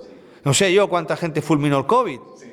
Pero como eso, mucho más. Quiero decir que hay gente en el mundo y hay gente que te necesita en el mundo. No hace falta traer a otro ser aquí. Ahora, Eso es un acto de más amor y de más bondad y de más que responsabilidad traer un hijo al mundo. que traer un hijo al Por mundo. supuestísimo. Yo opino eso. Por supuestísimo. Yo tengo un Y compañero de trabajo. cuidar un niño que no es tuyo probablemente sea un acto de amor mucho más importante que cuidar bien a tu hijo. O a la par, fíjate lo que te quiero decir. Puede ser así. Sí. Son situaciones además que eres consciente. ¿Sabes por qué lo digo? Porque eres consciente de que cuando tú crezcas, tú eres consciente de que no eres el padre y de que has aportado ahí lo suficiente, pero también tienes que ser consciente de dejar ir. Una vez hablábamos de la importancia que es la responsabilidad de ser padre. Es una responsabilidad enorme, porque además te dan los dos mejores regalos. El primero es dar la vida y el segundo es dejarte ir para poder vivirla. Pero cuando educas a un hijo que no es tuyo, esa responsabilidad de dejar ir eres totalmente consciente, porque no eres el padre. A ver, yo aquí te puedo empezar a sacar teorías lacanianas, teorías freudianas, pero no vamos a liarnos porque hay que acabar con la conversación, entrevista, lo que sea, ¿no? Pero está demostrado que el adulto proyecta en su hijo todo lo que él es y inconscientemente quiere que sea así multiplicado por 2, porque es lo que ha hecho que nosotros sobrevivamos, ¿sabes? Eso es así. Y se ven casos, se ven hijos que son la versión exponencial. son el clon exponencial de sus padres. Bueno, está bien, pero yo tengo otras teorías con respecto a la vida y al hecho de, no de tener hijos, pero de estar aquí. Sí, de estar en el mundo. Sí.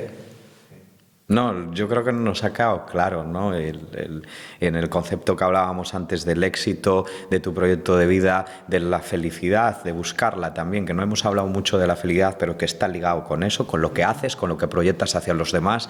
Nos ha quedado claro que no eres un personaje típico, sino atípico, que eres transgresor y que no te callas. Y que eso es muy de artista. Y le invitamos a la gente que esté por aquí, que venga a ver tu exposición, tu última exposición, claro. Turbia. Ha sido un placer charlar contigo, Javier. Esperemos igualmente volvernos a ver, a hablar de otros proyectos, de otras cosas en el futuro, y te deseamos todo lo mejor. Igualmente, muchísimas gracias a vosotros. Nada. Bueno, amigos, pues esto ha sido todo. Nos vemos en la siguiente entrevista o charla, diálogo, como lo queréis llamar. Seguramente que encontremos a alguien que también aporte cosas tan interesantes como lo ha hecho Javier hoy aquí con nosotros. Y os mandamos un saludo y hasta el próximo capítulo aquí en Senda Verde. Un saludo.